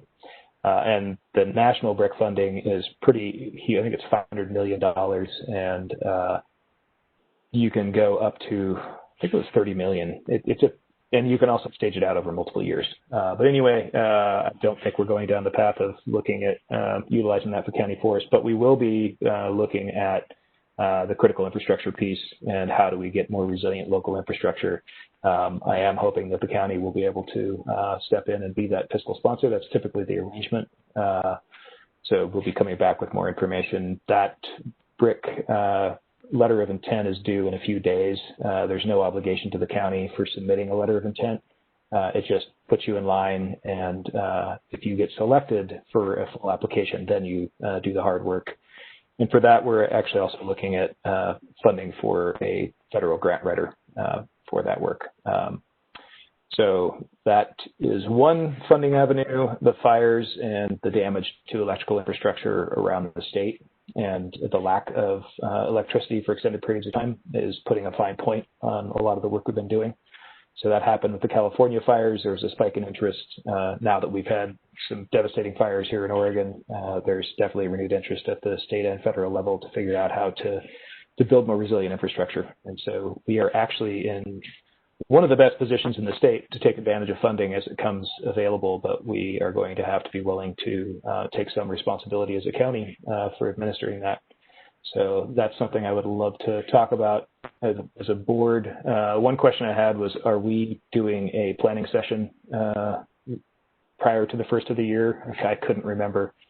If so, I want to make sure that that's on the agenda, and I also would like to talk about county forest and the potential for future acquisition and how we put together our possible funding avenues. That's all. I guess it's our plan to have one either in October or November, probably October, but we haven't set it up yet. But we do need to have that planning session as soon as we get done with harvest. Thank you. Bob? Yeah, so the only meeting that I've attended the last couple months has been the NORCOR meetings. I've been, unfortunately, unable to meet several of the other ones, but as you're probably well aware, in our August meeting at NORCOR, we made the decision to opt out of both the adult side portion of the U.S. Marshals contract, which we use to hold ICE detainees, as well as the juvenile contract, which is directly with ICE. We made the decision to opt out of both of those because of a significant decrease in revenue, as well as increasing costs to implement those portions. Well, the portion of the U.S. Marshals contract that was ICE, as well as the juvenile direct ICE contract. So I signed the proper documents after that meeting, and we will be officially not doing business with ICE on the adult side at the end of this month, and on the juvenile side at the end of October. I think it's important to note that there have been no individuals in the facility and will be none in the facility this entire time, but they will be officially ended on those dates. Or, I don't have the exact date. I believe it's the 29th of September and the 29th of October But anyhow, that's done. We're also, that revenue has been picked up through the U.S. Marshals contract, which has increased significantly and is helping really fill that gap. It's important to note, I know there was some concern about the budgetary items flip-flopping, and the public had questions about whether we were housing ICE detainees under the U.S. Marshals contract, and no, that's not true. Those people have are pretrial that have been accused of a crime, and they are not affiliated with ICE whatsoever. So despite that, we are still in a little bit of a bad financial position at Norcor. We continue to struggle, and we're just getting ready to start our strategic planning. And so that hopefully will get us some leadership out there to help correct that. And we've also recently made some adjustments in the financial department at Norcor, which we're hoping will have more accurate financials on a more regular basis, so that when we do have shortfalls, we know exactly what they are, and they don't tend to be larger than initially projected. So anyway, that's kind of all I have to report on Norcor. Hey, Bob, do you have any information on the request for some of the funds from the CARE Act from the counties for Norcor? Or are you up to date on that? So I don't know specifically exactly what that ask was. The staff came to us and asked if they could ask the counties. I know that they've engaged with Wasco County. The issue is at Norcor is that Norcor doesn't qualify for any direct CARES Act funding.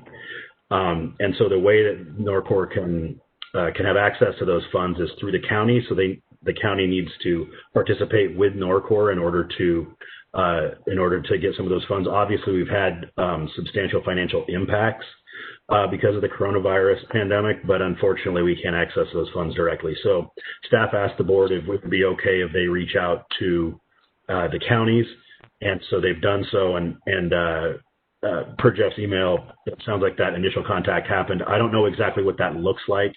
We didn't go over the specifics, but hopefully either that can be worked out at staff level, or if it needs to come before the board, we can have a discussion about it when that's all figured out. But it is unfortunate. Yeah, we are the only jail in the state because of our regional setup that we can't, we don't qualify directly for funds. I know this isn't uncommon. I know that I think in Wasco County, their health district is having the same issue, but it's unfortunate. So hopefully we can get some funds through participation with the counties to help offset some of our costs through this.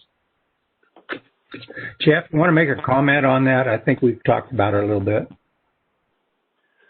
When I get some more very specific information, I'll share it with the board. We do have a draft agreement that we can look at, but I'll be looking for some more specifics in terms of the request. Okay, thank you. I'm going to postpone my little information under reports to the portion where we're going to talk about ODOT later in the regular meeting. Go ahead and start our regular meeting now. Okay, it's past 6 p.m., September 21st, 2020. I'm going to call the business meeting for the Hood River County Board of Commissioners to order. Are there any additions or deletions to the agenda? Hearing none, are there any conflicts or potential conflicts of interest? Hearing none, we're going to move to a public hearing. Trout Creek Land Management, LLC, request for a comprehensive plan and zone change from exclusive farm use, EFU, to non-high value farmland, to forest, F1.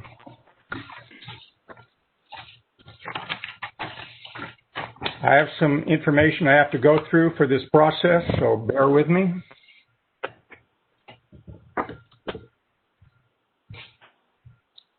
This is the time set for the hearing in the matter of an application submitted by Trent Wiesman for a comprehensive plan and zone change to convert the zoning of his 46-acre parcel from exclusive farm use, EFU, non-high value farmland, to forest, F1. I'll open the hearing at this time. Because it is necessary to record all input of the hearing, persons desiring to be heard shall step forward to the front table and state one's name and address prior to making presentations. All persons at the hearing have a right to be heard, provided that no person has the right to be disorderly, abusive, or disruptive to the orderly transaction of the hearing. No person has the right to present irrelevant, immaterial, or incompetent testimony, and no person may speak in excess of 10 minutes unless permission has been requested or received by the chair. It is necessary to determine the qualifications of the board to act as decision makers in this matter. Does anyone have any reason for abstention or need to disclose any personal bias, ex parte, or pre-hearing contacts of a significant nature or any personal interest? Okay. Is there anyone in the audience who wishes to challenge the qualifications of any member of the board?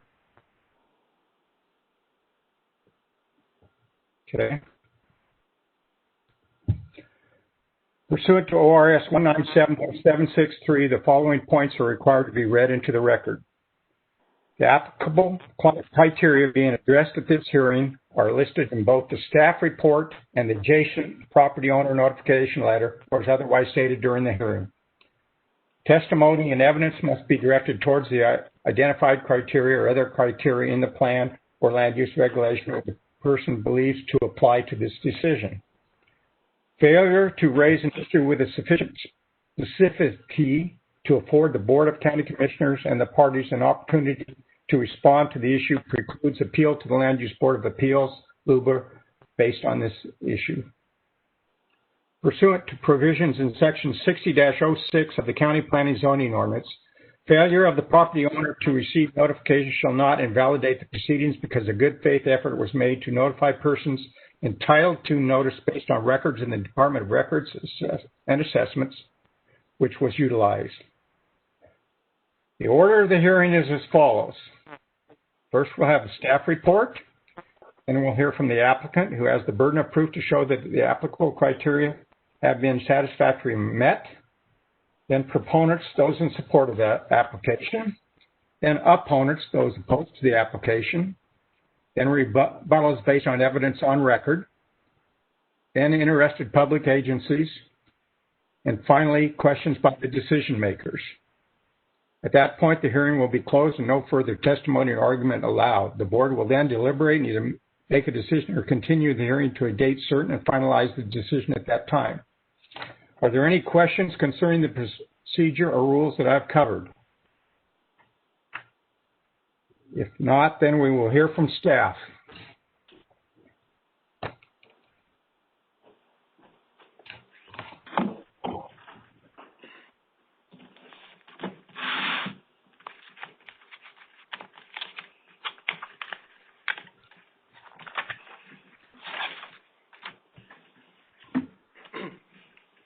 Thank you, Mr. Chair, Commissioners.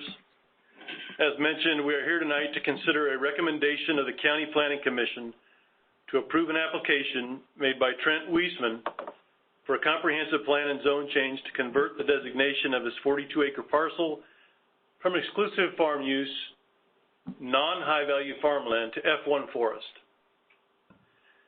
As detailed in the record of this application, the applicant's request was reviewed pursuant to the various goals and policies of the County Comprehensive Plan, applicable provisions of the County Zoning Ordinance, including the burden of proof criteria, and applicable statewide planning goals and related Oregon revised statutes and administrative rules. During its hearing, the Planning Commission found that the applicant's request for a comprehensive plan and zone change conforms to the minimum requirements and, therefore, is recommending approval. This conclusion is based primarily on the following 4 facts. Number 1, the subject parcel contains a predominance of non-agricultural soils. Agricultural lands are defined under Goal 3, Strategy 3 as, quote, land of predominantly Class 1 to 4 soils, as identified in the Soil Survey of Hood River County. Approximately only 26% of the subject parcel is composed of Class 2 soils, while the remaining 74% is composed of Class 7 soils. Fact number 2, the subject parcel is currently in forest use. Although the subject parcel is zoned as EFU farmland, there is no current or historic farm use on the property. The parcel is primarily forested and is designated by the County Assessor's Office as forest land. According to the applicant, he purchased the property in 2018 from Weyerhaeuser and has continued to manage the property as commercial forest. In response to the notice of this application, Kristen Dodd, Oregon Department of Forestry, made the following comments. Quote, ODF does not have any issues or concerns with what is proposed. Based on the site and land use, the F1 zoning makes sense. ODF currently has the parcel classified as timber under our forest land classification, end quote. Fact number 3, the subject parcel is adjacent to other forest zone land. As mentioned, the forest and primary forest zone boundaries exist along two sides of the subject parcel, and therefore approving this application will result in a natural extension of those existing zone boundaries. And fact number 4, as confirmed by the Middle Fork Irrigation District, no water rights are available for the subject parcel, making it prohibitive to support the growing of crops or the practical grazing of cattle. On August 12, 2020, the Planning Commission held a public hearing concerning the proposed zone change and, after deliberation, voted unanimously to recommend its approval to the Board of County Commissioners. And so based on this information and the information provided as part of the record of this application, staff recommends that the Board accept the Planning Commission's unanimous recommendation to approve this comprehensive plan and zone change request. Thank you. Thank you. This time we'll hear from the applicant or his representative.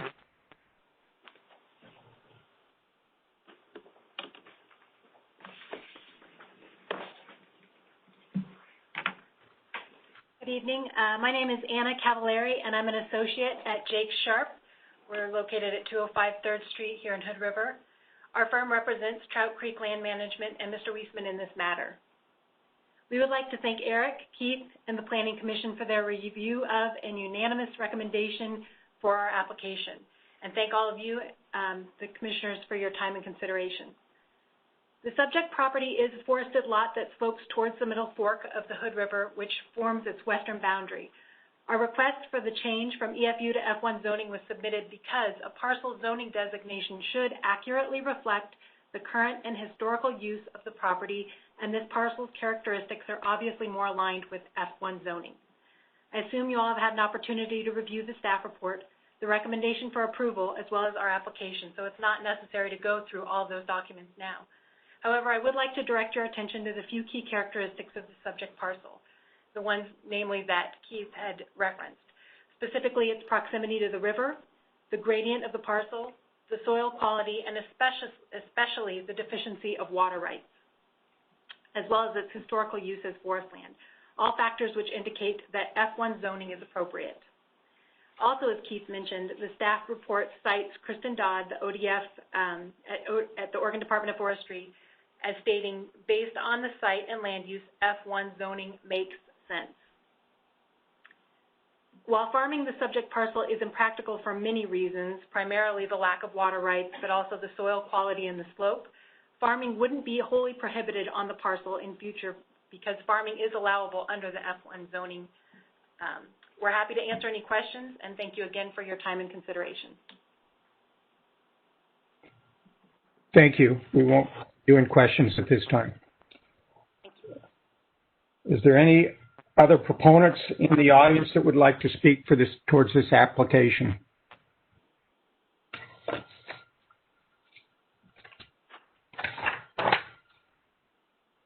This time, are there any opponents that are opposed to this application that would like to speak?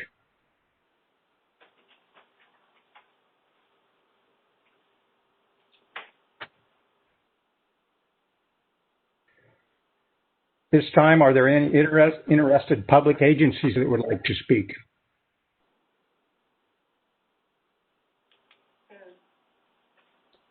In regards to anything, or? No.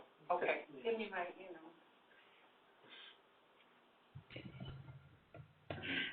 Finally, I'll open up the questions by the commissioners. Any questions?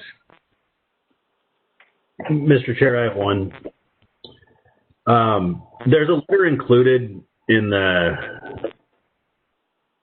documentation or the record that's from an anonymous source. Is that something that we generally include in the record? I mean, we require people when they come to give testimony to sit down and state their name, where they're from. It seems inappropriate that we're including that in the record. Keith or Eric, can you answer that?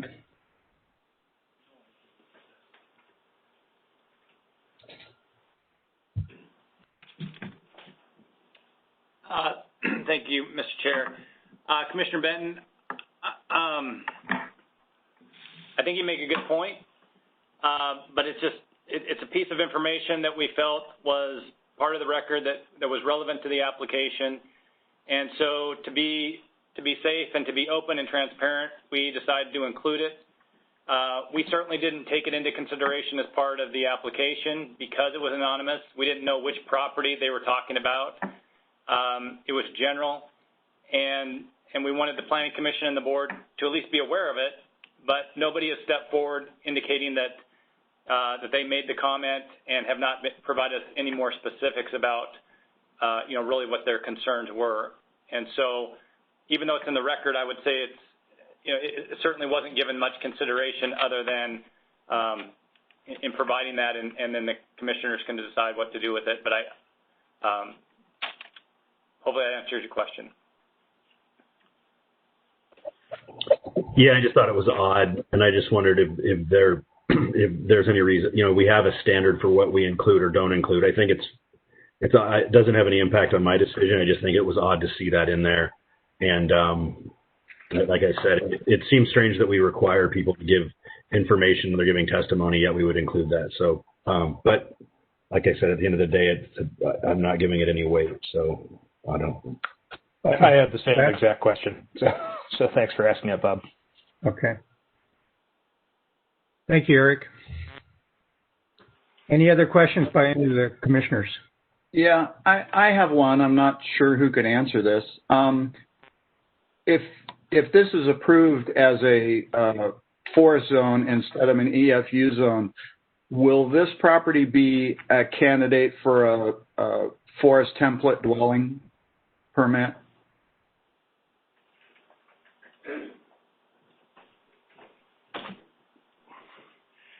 Yes, if we decide that it meets the forest zone criteria and is better designated as forest zone, he gets all the things that go along with that forest zone, just like he's giving up all the things that go along with the EFU zone that it's currently designated as.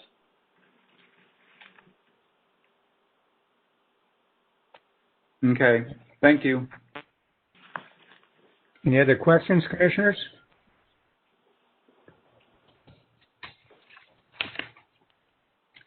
Well, at this point, I will close the public hearing and open it to deliberation by the board. Is there anyone that would like to speak?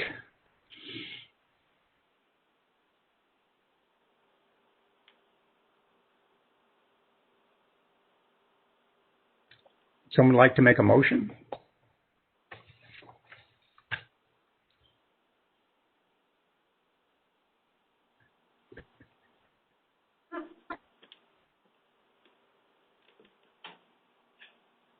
Yeah, I'll move that we approve the application for conversion from EFU land to forest land. Second. It's been moved and seconded that we allow the application for zone change from EFU to forest for Mr. Weasley. Keith, you had something? Yeah, if we could include in that motion to allow the board chair to sign on behalf of the board. You didn't hear me say that? Oh, sorry. Yeah. Did you say that? No. I'll amend my motion. Okay. I'll amend my second. Is that okay, Spencer? It does. Okay. Any further discussion? Commissioner Joplin? Yes. Commissioner Perkins? Yes. Commissioner McBride? Yes. Commissioner Benton? Yes. Chair votes yes. The application has been approved. Thank you, everyone.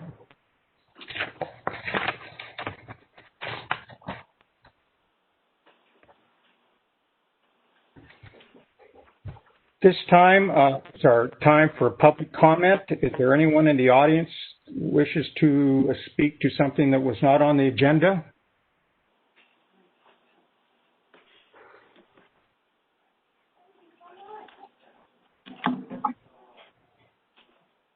Good evening, all, Chair and Commissioners. Kathy Lannon, 818 Devon Court, Hood River, Oregon. I'm here tonight to see if you'll accept a check for $18,000 and $8, and that's to cover the resurfacing of Oak Grove Park. And we're really hoping it can be done this year. Michael Dwan and I have been in close contact working together. I submitted some bids to him earlier, and he finally confirmed that Cushion Tennis, based out of Bend, has accepted the contract. They've been highly recommended by the other tennis group that's been working on the May Street court. We're really hoping this can be done this year. There's a nice stretch of weather coming up starting this Sunday, and I just think it would be awesome for this county. It would be a huge present for this county of something wonderful and positive. That park is being used left, right, and center. Almost every square inch of it's being used, especially the handball courts of all things, because people can't play inside. So I've also asked Mike Oates if he and his daughter Crean could be the first ones to play on the newly resurfaced court. So I just want to know if you'll accept this check. Jeff, what's our process here? We are able to accept the check. A letter is generally written for this type of donation. There are conditions associated with the acceptance of it at a staff level. We knew this was coming, and so those are perfectly fine. The funds are to be used solely for the resurfacing of the tennis courts at Oak Grove Park. And we're prepared to carry out the work, although the exact time frame is not yet completely defined. So this is something that was brought up, I think, during budget time, that this was potentially out there, and it's great that the Friends of the Oak Grove Park are willing to come up with these funds in order to make an improvement in the park. So I think it's fine to accept it. It's been done all through fundraising and private donations for our community, and I just think it has been a horrible year. I got hit by a guy running through a stop sign, so I'm dealing with broken wrists and other injuries that add to all the other insults. So anyways, I just think I'd be a huge present back to the community, something positive and wonderful happening this year instead of just all the bad news. So we really appreciate it if it could be done this year. And I know we're starting to get into the crappy weather, so thank you again. Thank you, Kathy. Jeff, we don't even need to make a motion to accept that money? No, we'll accept it at a staff level. Okay.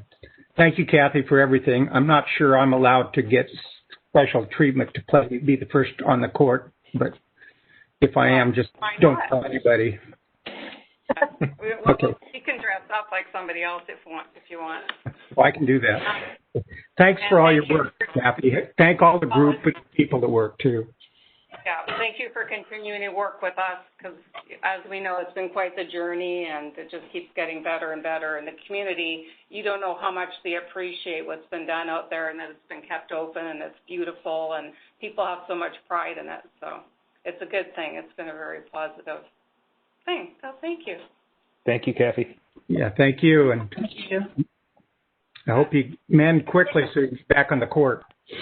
Yeah, well, actually, I started playing, so I play with my right hand. My ball toss isn't so hot, but I still kick butt, so that's important. I believe you. I know firsthand. Thank you. Yes, thank you. Harkness here for a minute. Photo op. This is a very historical moment, believe me. I'm going to give it to the paper, too, so it'll be good PR, right? Oh. mask on or not. Here we go. We do it like this. 6 feet apart. We're 6 feet apart.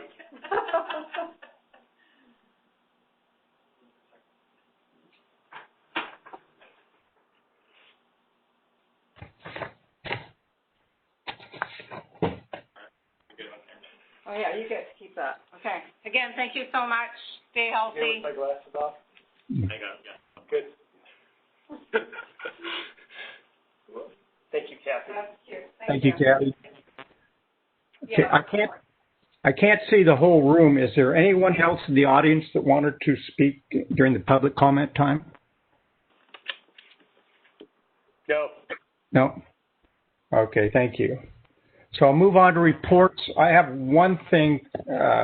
Actually, we got a couple things on ODOT, but one of them we're going to talk about a little bit later. But ODOT did announce today that the construction will begin fall 2021 on the Cascade Avenue Rand Road. And they've opened up an open house website September 1st through October 19th. And it can be accessed by visiting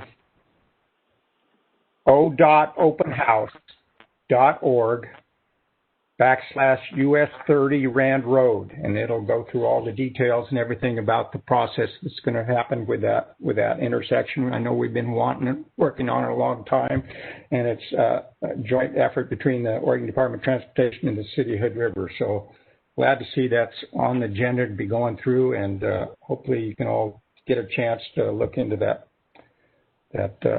website and see how the process is looking. Thank you. That's all I have for right now in that section. I'll talk about ODOT a little bit later. Work session action items, if any. First of all, ballot boxes. Any comments or opinions on the talk that we had from Brian Beebe? Well, based on his report, I'm comfortable waiting until after this election to have additional discussion about it. I agree. I think after listening to all of the particulars that go into a secure ballot box, I think the initial intent of providing more access for voting for those that are in the Upper Valley or Middle Valley, I think the risk of jeopardizing the security if we were to rush and create temporary boxes, I think that it's too great, and I think I'm more comfortable waiting and looking into it in the future for future votes. Thanks. Thank you. Other commissioners? Yeah, I think it's an unreasonable burden on staff to try to do something in a temporary short-term form. And I believe it unnecessary. We have a proven voting apparatus in this state and in this county that works very well, and I'm very comfortable moving forward this year without it, but definitely it would be good for you all to look at in the future. Thank you. Les? Yeah, I appreciate all of the information compiled by staff. It was very thorough. Yeah, I think it's a good idea I think it's always a good idea to look at how we can make voting easier and more accessible for the population, but it seems unreasonable to try to get that done before this election day. So I also have concerns about our volunteers that volunteer to help us get our elections accomplished. I know we're already sometimes stretched a little thin, and I think that's nationwide. That's an issue. So I think we need a little more time to put together a good plan. Thank you, Les. I'd just like to add that I have nothing but the utmost respect and for Brian Beebe and how he runs our elections. I think we've done a tremendous job, and I don't think that's going to change with this election, even though there's a lot of things going to be scrutinized. And he's right. He wants it to be done absolutely correct and safe, and he's overseeing it, and I'm sure with his leadership that's going to happen. Jeff, do we need to make any official opinion on this, or can we just let it go? I think you can just let it go. Okay, thank you. Next up, we had a discussion on the Justice Center. Any comments that the commissioners would like to say on the potential information and potential working with the City of Hood River for a Justice Center? Well, I think we should not call it the Justice Center to start out with, maybe, just based on what's going on in Portland. But on a serious note, I think we should continue to stay involved. I don't really know if there's potential or not. That was really preliminary, but I would like to continue to work with the city. I know that the public is, from at least hearing who I've heard from in the public, is interested in us continuing to keep a relationship with the city, look for opportunities to find efficiency and where we can consolidate other buildings or services. I think they'd like to see us put effort into that. So, I think it was a good initial report. It looks like it may be difficult to figure out a way to make it happen together, but I think that we should continue to keep that communication moving forward. It was interesting. I think that there could be some potential if we were to sell some of our property that we are currently in as part of a consolidation that could help shore up a lot of the cost with respect to our portion of it. I think that should maybe be explored. But anyway, I'm optimistic. I think it's something to, like I said, keep communication moving forward. Yeah, I'll jump on there, Bob. I completely agree with a lot of what you said. I definitely think the property where the courthouse is an extremely valuable piece of land. No doubt the hurdle of demolishing the building that's there would be significant because it's full of hazardous waste, asbestos, lead, etc. So it's not a low hurdle to get over, but that property is super valuable, and it seems like we should be able to find a less valuable piece of property in order to place a building of the size we're talking about. To kind of speak to Les, you had a question kind of about how they got to the decision point of pointing at the lot there by Full Sail as the place where they were best, that was their best option. The city did go through a pretty extensive process involving the board and looking at all those, I think it was 7 or 9 different properties, from the bare land out there between Red Carpet and the Yamaha shop was one that was kind of looked at, and then on in closer to the city. For our needs, I wouldn't mind being a little further out and get out of the downtown core. I just think that we need to get our business out of the downtown core. It's expensive doing business down here. But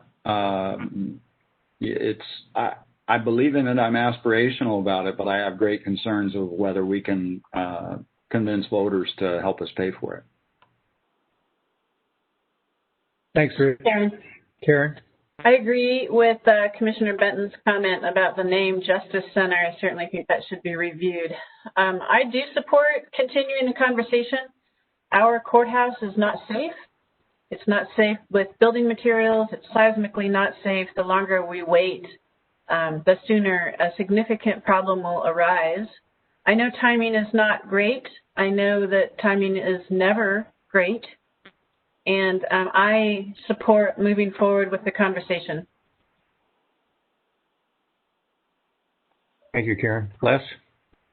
Yeah, I agree. I think we need to keep talking about it. I think we need to always be looking at how we can be more efficient, how we can I think we need to be looking at all of our properties, and when that opportunity arises, we should be looking to consolidate. This is one of those avenues, but I think there's lots of other avenues we could be looking at down the road. Okay, thank you. I want to say I agree with what the commissioners have said. I particularly like what Rich was saying about the parcel they're looking at and the value of that land that they're looking at compared to maybe some other land close or within the city that is not quite the super expensive piece of property that I'm sure that one is. Anyway, I'd sure like to see us continue this talk and see what the different options are for funding and a process to make it work. So, Jeff, I assume we don't need to vote on this either. We kind of have a direction where we're going on it. Is that okay? Yes, I don't believe a vote is necessary. So that the board understands, staff will continue dialogue with the city, and in all likelihood, we will come up with what it will cost the county to further the planning work with the city to get more detail on what this might look like in terms of cost and what it might look like in terms of a joint building program, as Will Norris articulated in his presentation. And so we will be coming back to you with what that might look like.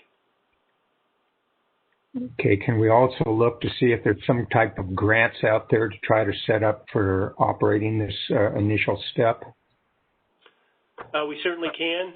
We will look at, for the county, where the funding may come from in order for us to continue to participate at the county.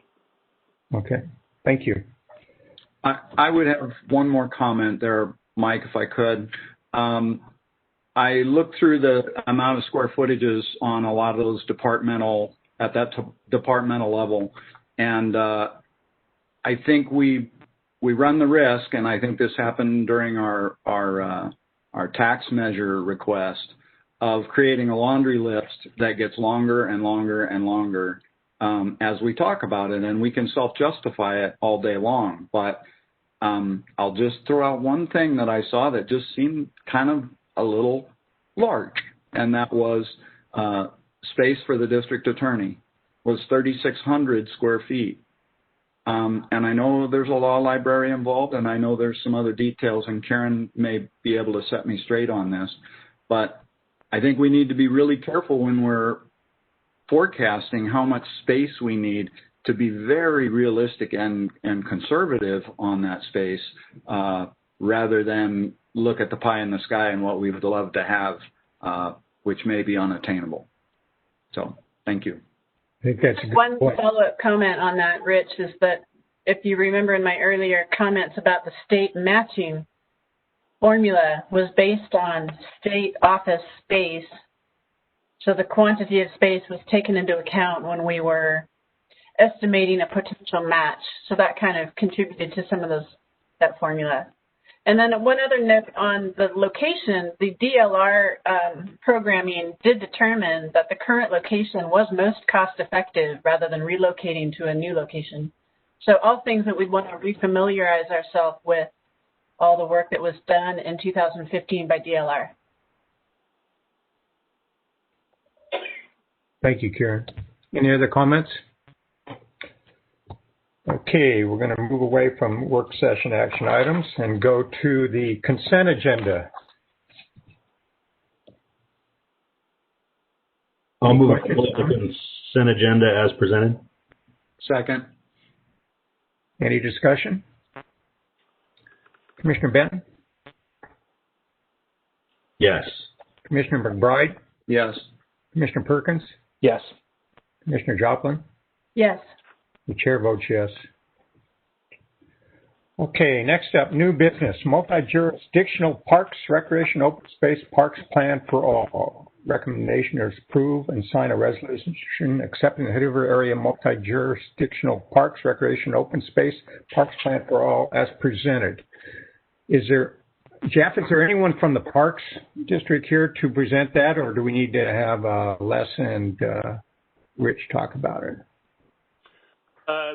Staff did not request that a representative from the Parks and Rec District be here this evening, in hopes that Commissioner McBride and Commissioner Perkins would share with the rest of the board members their participation on the steering committee. There were a number of steering committee meetings. I was at a few. I know some of the commissioners were at a few of those as well, if not all of them. The plan that you have in front of you is I would say, a fair amount different from the plan that was originally delivered. The steering committee has spent a large amount of time going through this in an iterative process to make revisions over time. and I think it's at a point where the steering committee supports it. The city of Hood River has accepted this, and we're looking for the Board of Commissioners to consider accepting it as well. Hopefully this will allow the Parks and Rec District to move towards completion of their project and closing out of their grant, for which the county is actually the fiscal agent for the grant that they received for this project. There was one key consideration, I think, early on that was voiced by community development. It has to do with the land use portions of this. Both the city and the county are accepting it, and it does not have the land use implications that it would potentially otherwise have if it were adopted in a different form.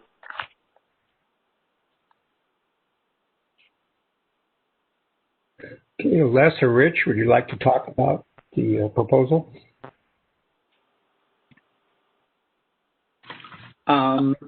Yeah, I was pretty overwhelmed, I would say, when we first started with the project and the document that we were shown and where it was. And I am very happy to tell you that that Marcy and Mark at Parks and Rec were super responsive, and their contractor they were working with was apparently very patient with us. And we dug into that document and hacked and chopped in order to make it a briefer document. That was one of the main things. And then to make it clear and make it readable and a document that was actually usable. And brevity is your friend when you're trying to do that. And so even though it is still a substantial document, it definitely is pared down from what it was. I was happy they seemed to address the issues that came up, both for the county and the city. And I think it's a good guidepost and has far more consequence for the city than it does for the county. So that's kind of my take on it. Yeah, and I appreciate. I was able to make it to some of the meetings, but I missed quite a few. I agree with Rich. It was a pretty hefty document when we started. I think the difficulty in anything like this is trying to address the needs of a whole bunch of different government entities who have different rules and regulations around their properties and different goals and different funding streams. And so that was a constant struggle. I think one of my biggest concerns was this plan obligating the county to do things that maybe it couldn't do or didn't want to do. I had some concerns about resource land protection, but I feel like they've been addressed, and Eric assures me that that's not a concern in the manner that we're adopting it. So, yeah, I think this will allow the Parks and Rec District to check this project off and have a plan for the whole county. So the recommendation from you two is to go ahead and approve the resolution? Yes. Yeah. Can we have a motion? This is a question. Okay, go ahead. I was wondering if during these meetings and discussions, if there had been any discussion around the Barrett Park and the fact that it's listed in the inventory of parks as a under, what's it called, undeveloped open space, and in the definition it says that it's prepared for future development. I was wondering if there was any discussion about the current land use position on that piece of land, that it doesn't really fit quite into that category. Yes, I made that comment. Seems like an asterisk or something with a further identifier for that piece of land may have been appropriate for clarification. That was specifically my question to staff about what this does down the road. So you feel like it pretty much does nothing. We're not insinuating that in the future that the county agrees to future development of Barrett Park. Correct, and I don't know if Eric is still in the room or not, but there's no implied land use approval for anything. I agree. I like it. It seems like a good document. It just seems like an asterisk for the special particulars on that piece of land may have been helpful, but I think I'm comfortable knowing that it's not a binding document. Thank you. Any other comments or questions? Yeah. Thank you guys for spending the time on this. It's unfortunate you couldn't get a cheesy Hood River name off of it, but that's fine. A park plan for all. I don't know. It's a pretty substantial eye roll from where I'm sitting, but whatever. It's fine. We'll make it a parks plan for a couple of you. It matches our county motto, quality of life for all. Everything. Just the Shire out here. After the week we just went through, quality of life for all. It's been interesting. Okay, do we have a motion?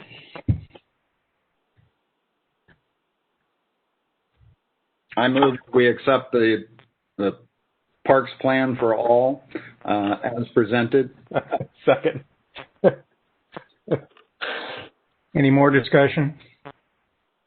Commissioner Benton? Yes. Commissioner McBride? Yes. Mr. Perkins? Yes. Mr. Joplin? Yes. Chair votes yes. Thank you. Thanks for setting in on that, Rich and Les. I appreciate the time. Next up, Human Resources Law Enforcement Association Union Contract. Recommendation is approve and sign the Law Enforcement Association Union Contract as presented. Cheryl, do you have input at this time?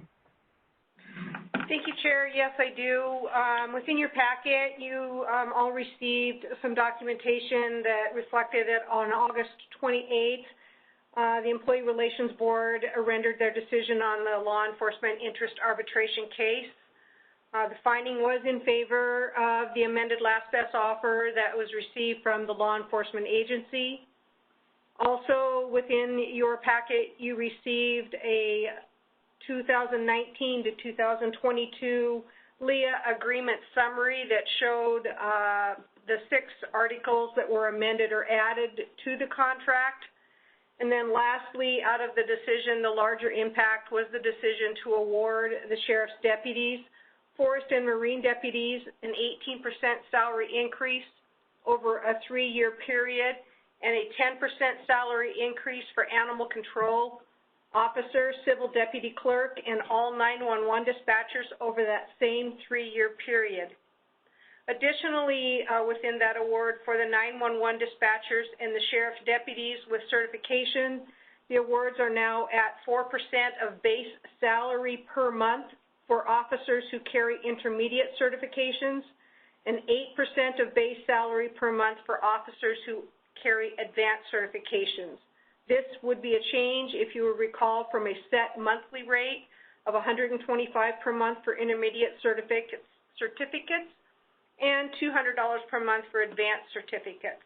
The total cost over the 3-year period for the salary increases and associated payroll taxes and benefits and certification pay increases for this award is $378,592.31.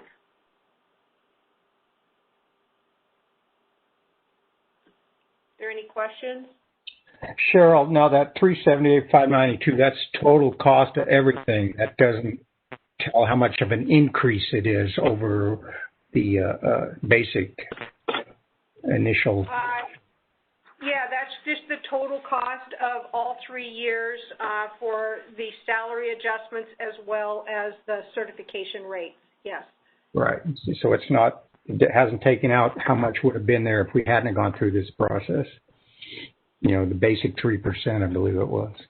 No, I did not deduct that out of that figure. Right. Another question I have, Cheryl, when you're figuring out these cost increases, you were set up for them for 6% per year. Does the 6% per year always be on the initial base, or is it on the salary each year as it goes up? It would be on the salary each year as it goes up. So the first year will be on the base that we have back in 2019 because they had not received an adjustment. and then the 2020-21 adjustment will be on the 6% they received for 2019 and so forth. Right.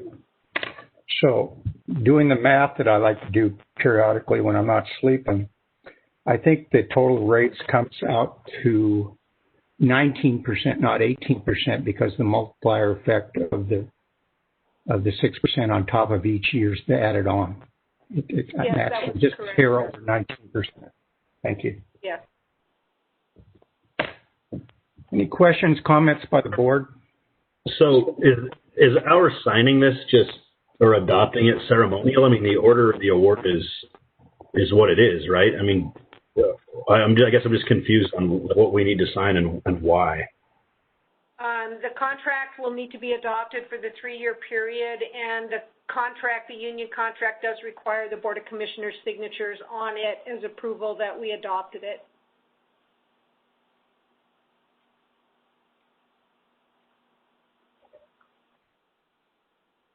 Other questions or comments? Karen? Yeah, I have a few comments.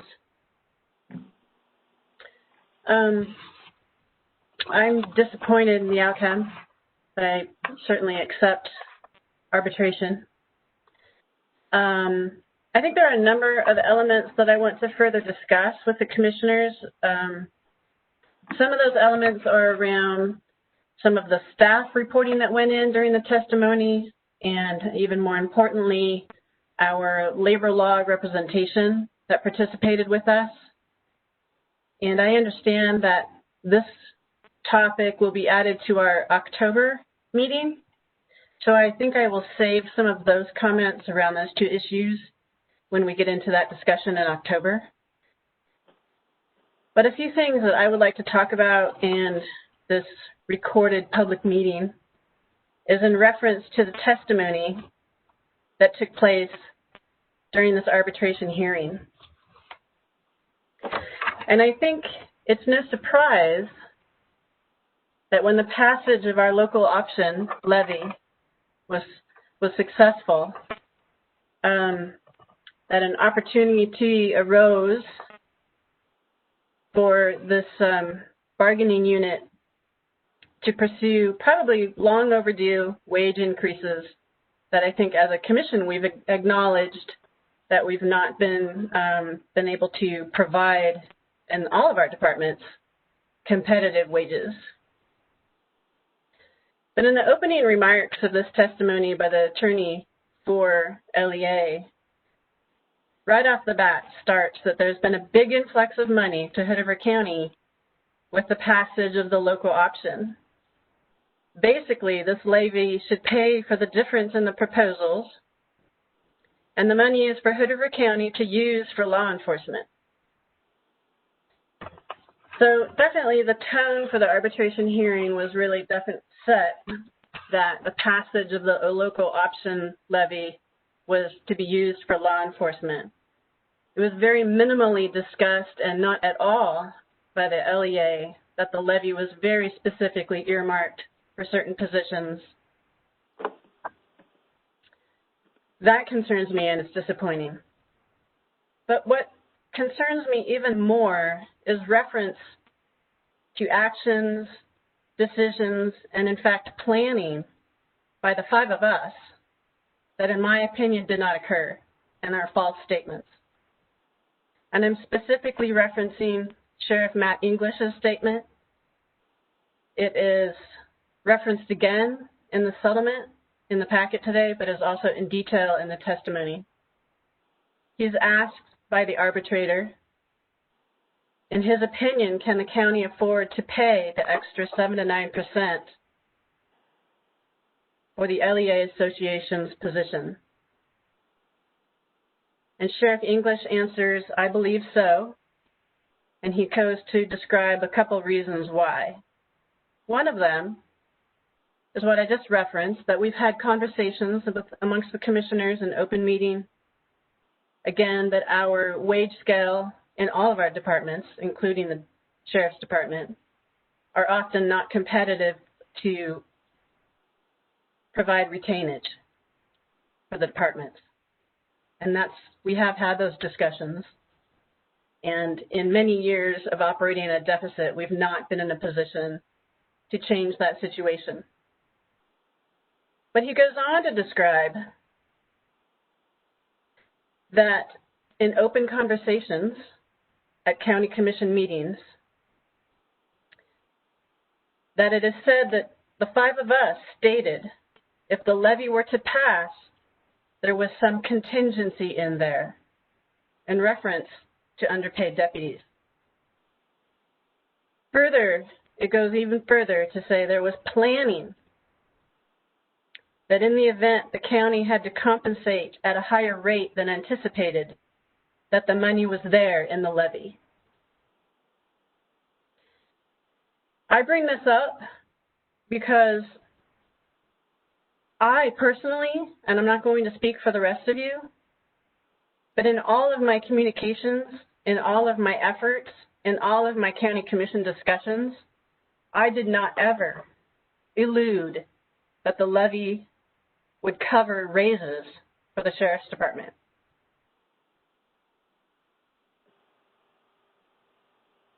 I want to make sure that this is recorded and stated for community members that now have access to all of this information, to my constituents and any voter in the county, that I did not participate in any type of planning that raises would be taken out of the levy.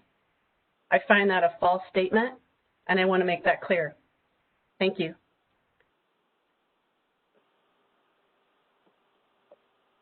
Thank you, Karen. Other commissioners?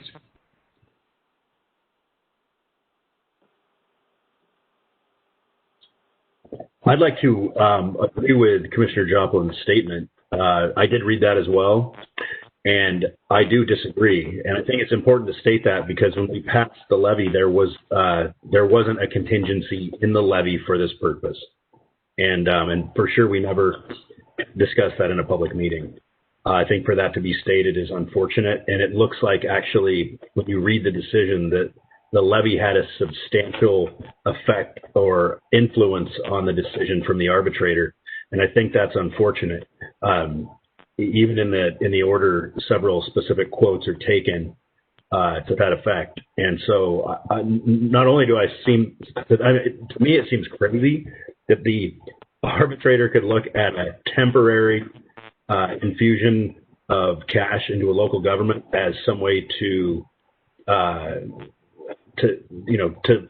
take care of something that's going to exist in perpetuity. But I am confused by the statements as well. Perhaps they were taken out of context. I don't know. I read the transcript. It looked like, I don't know what happened there. But I agree that that is not what we put on the ballot, and I think it's important for the voters to know that. Chair Thank you. Yes. I would offer to the board that within the exhibits that were included to the arbitrator with the initial filings, a copy of the county's ballot measure was included. Yes. So the arbitrator actually had a copy of the county's ballot measure, could read it, and knew exactly what it said. I would offer that I testified and read the ballot. They know that part. Thank you. Other commissioners? Les? Yeah, I mean, I would agree. I was very disappointed with the statement that the sheriff made, and I did not feel like it accurately represented fact. I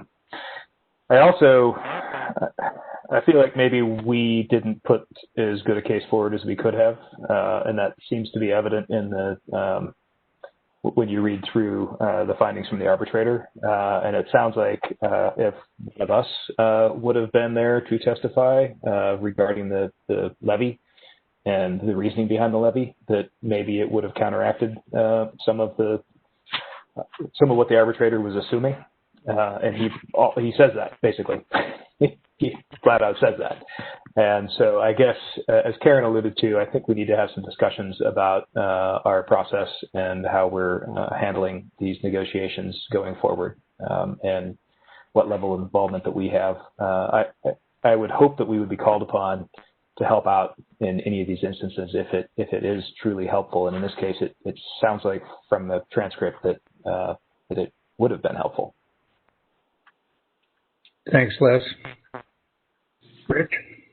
Yeah, I guess all I will say is there is a city in our county who changed their labor attorney, and the board members who deal with that new attorney feel like it was 1,000% better than the last guy. So there are better ones out there, and in my opinion, maybe we ought to be looking at new representation in that respect, as has been said. So, thank you. Okay, this is Mike. I remember going through that process, trying to set up that ballot measure, and how we fought over 1 or 2 cents to get it down to as close and as tight as we could, and still get what we needed to get the full-time coverage in our sheriff's department. And to think that we have a bunch of leeway in that ballot measure to add on these additional costs is just wrong. It's not in there. I mean, we did it right down to the tightest penny we could do to get this through at the lowest cost to the people of Hood River County and get them what they need at this time. And I'm not saying that our deputies don't need this or isn't deserved. I think it is. But you just got to go through a process before you can get to where you need to be. Sometimes financially, you can't just always take a big jump unless you've got some rich dad or uncle or something. It just doesn't work that way. So it's a little frustrating. Heidi, is Matt on the call?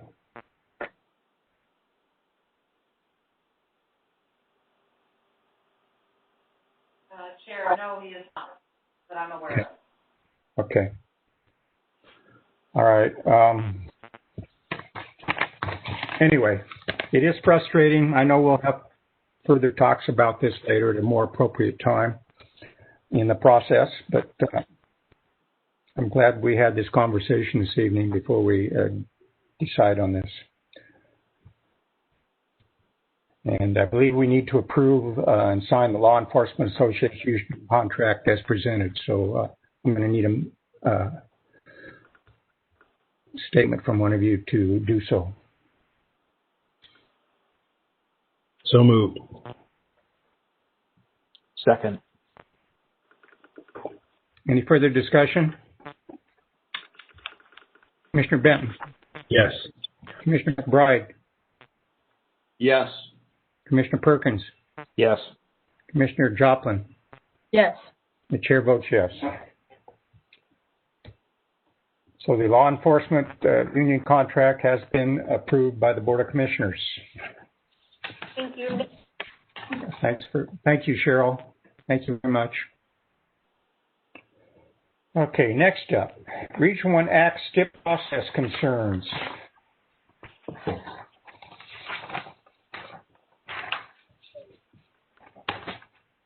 I hope you all got a chance to read the initial letter that we have developed from myself and Jess Groves, the port representative on the Act Region 1 group.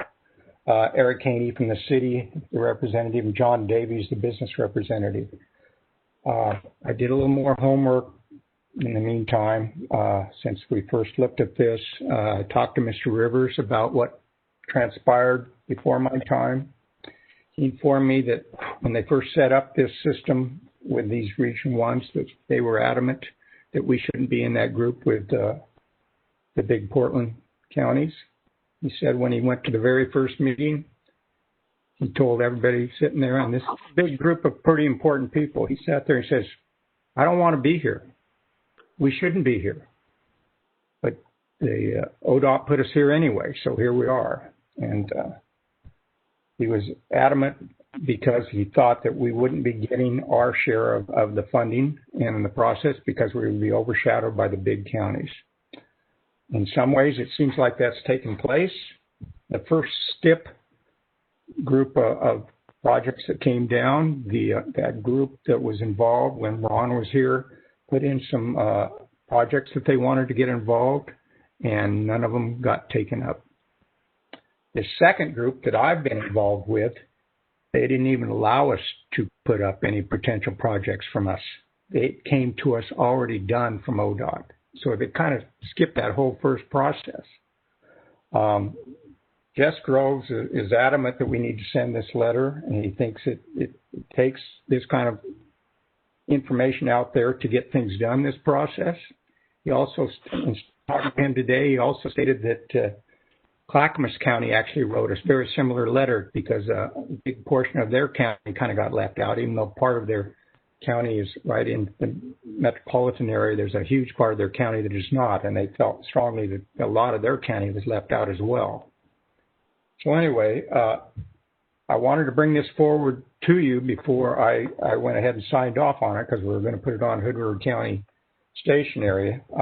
We put out a little feeler from all of you to see how you were feeling about it, and I think most of you agreed. And Rich had a few comments that I wasn't quite sure I completely understood, so I thought it was more important that we sit here and talk about it for just a minute. Rich, can you tell me what your comments were and what your opinion about this situation is? I think you were involved with the port at the time, maybe. Yeah, and Les, I know that you probably remember this too.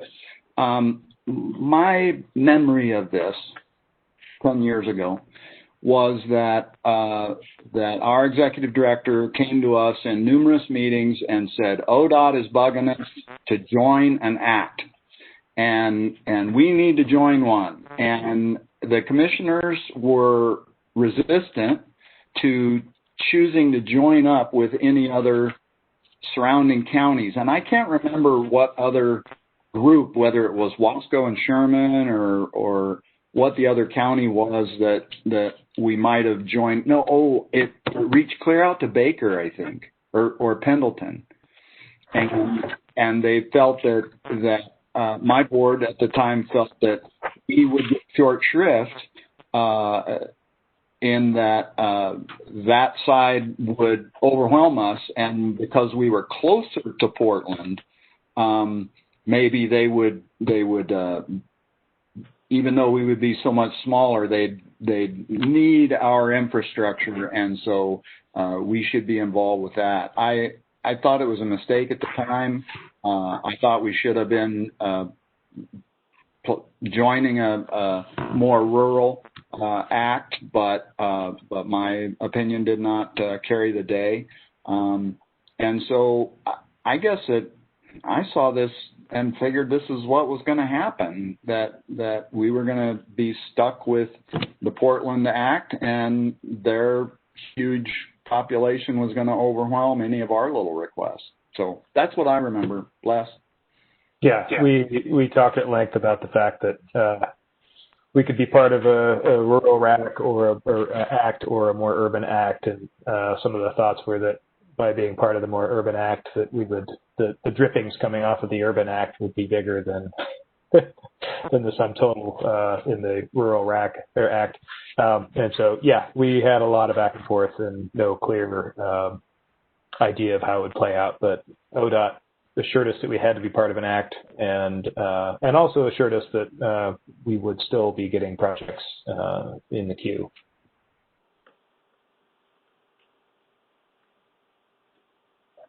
Yeah, I think that's correct. I would agree with that. At the time, we had a choice of two, and I think you summed it up really well, Les.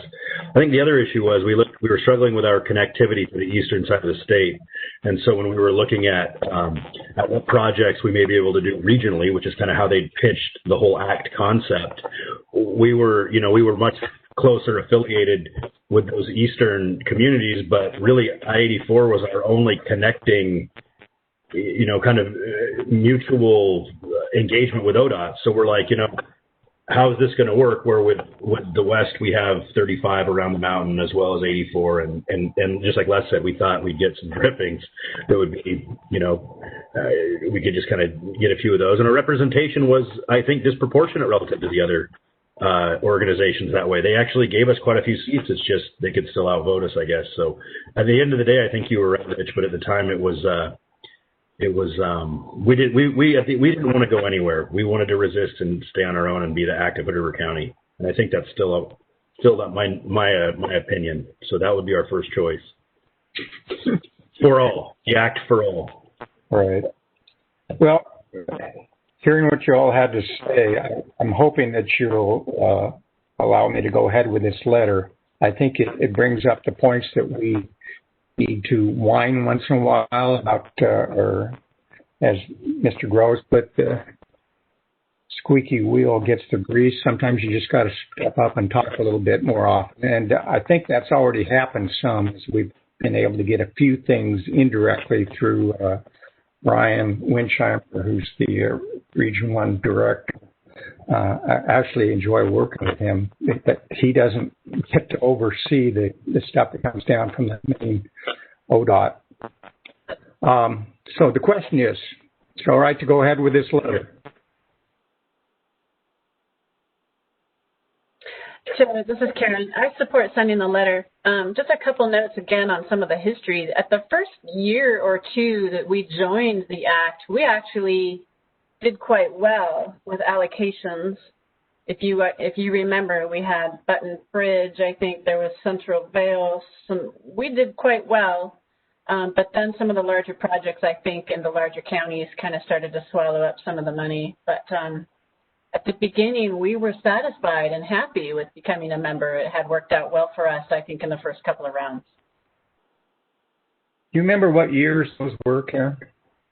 I would have to look. It was all at the same time when they did the Mount Hood Multimodal Transportation Act with Clackamas County, and I participated on that with Ron Rivers.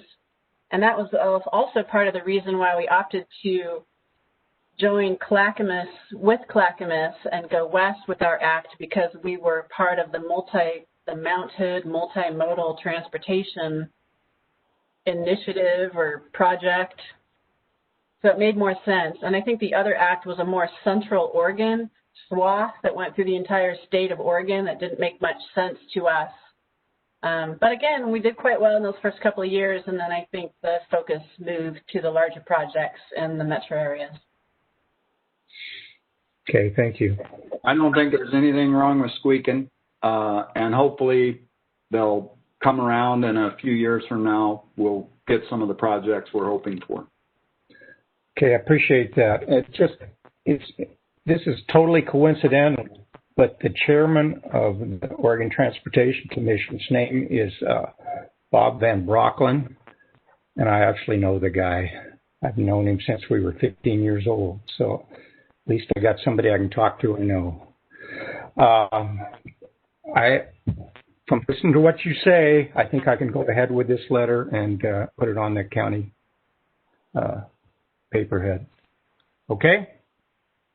All right, thank you. I appreciate the support, and we'll do the best we can to get whatever we can through them for the Hood River County. I really appreciate the help from Jess Groves, who really pushes these guys. I mean, he's on first name basis with all of them, including the governor. It's amazing. Okay, that's the end of our regular meeting. We do have an executive session under ORS 192.66028, Legal Counsel. So Heidi, can you set us up for executive session? Yes, Chair. So I would like to ask all the attendees to please sign off, or I will give you a few moments to do that.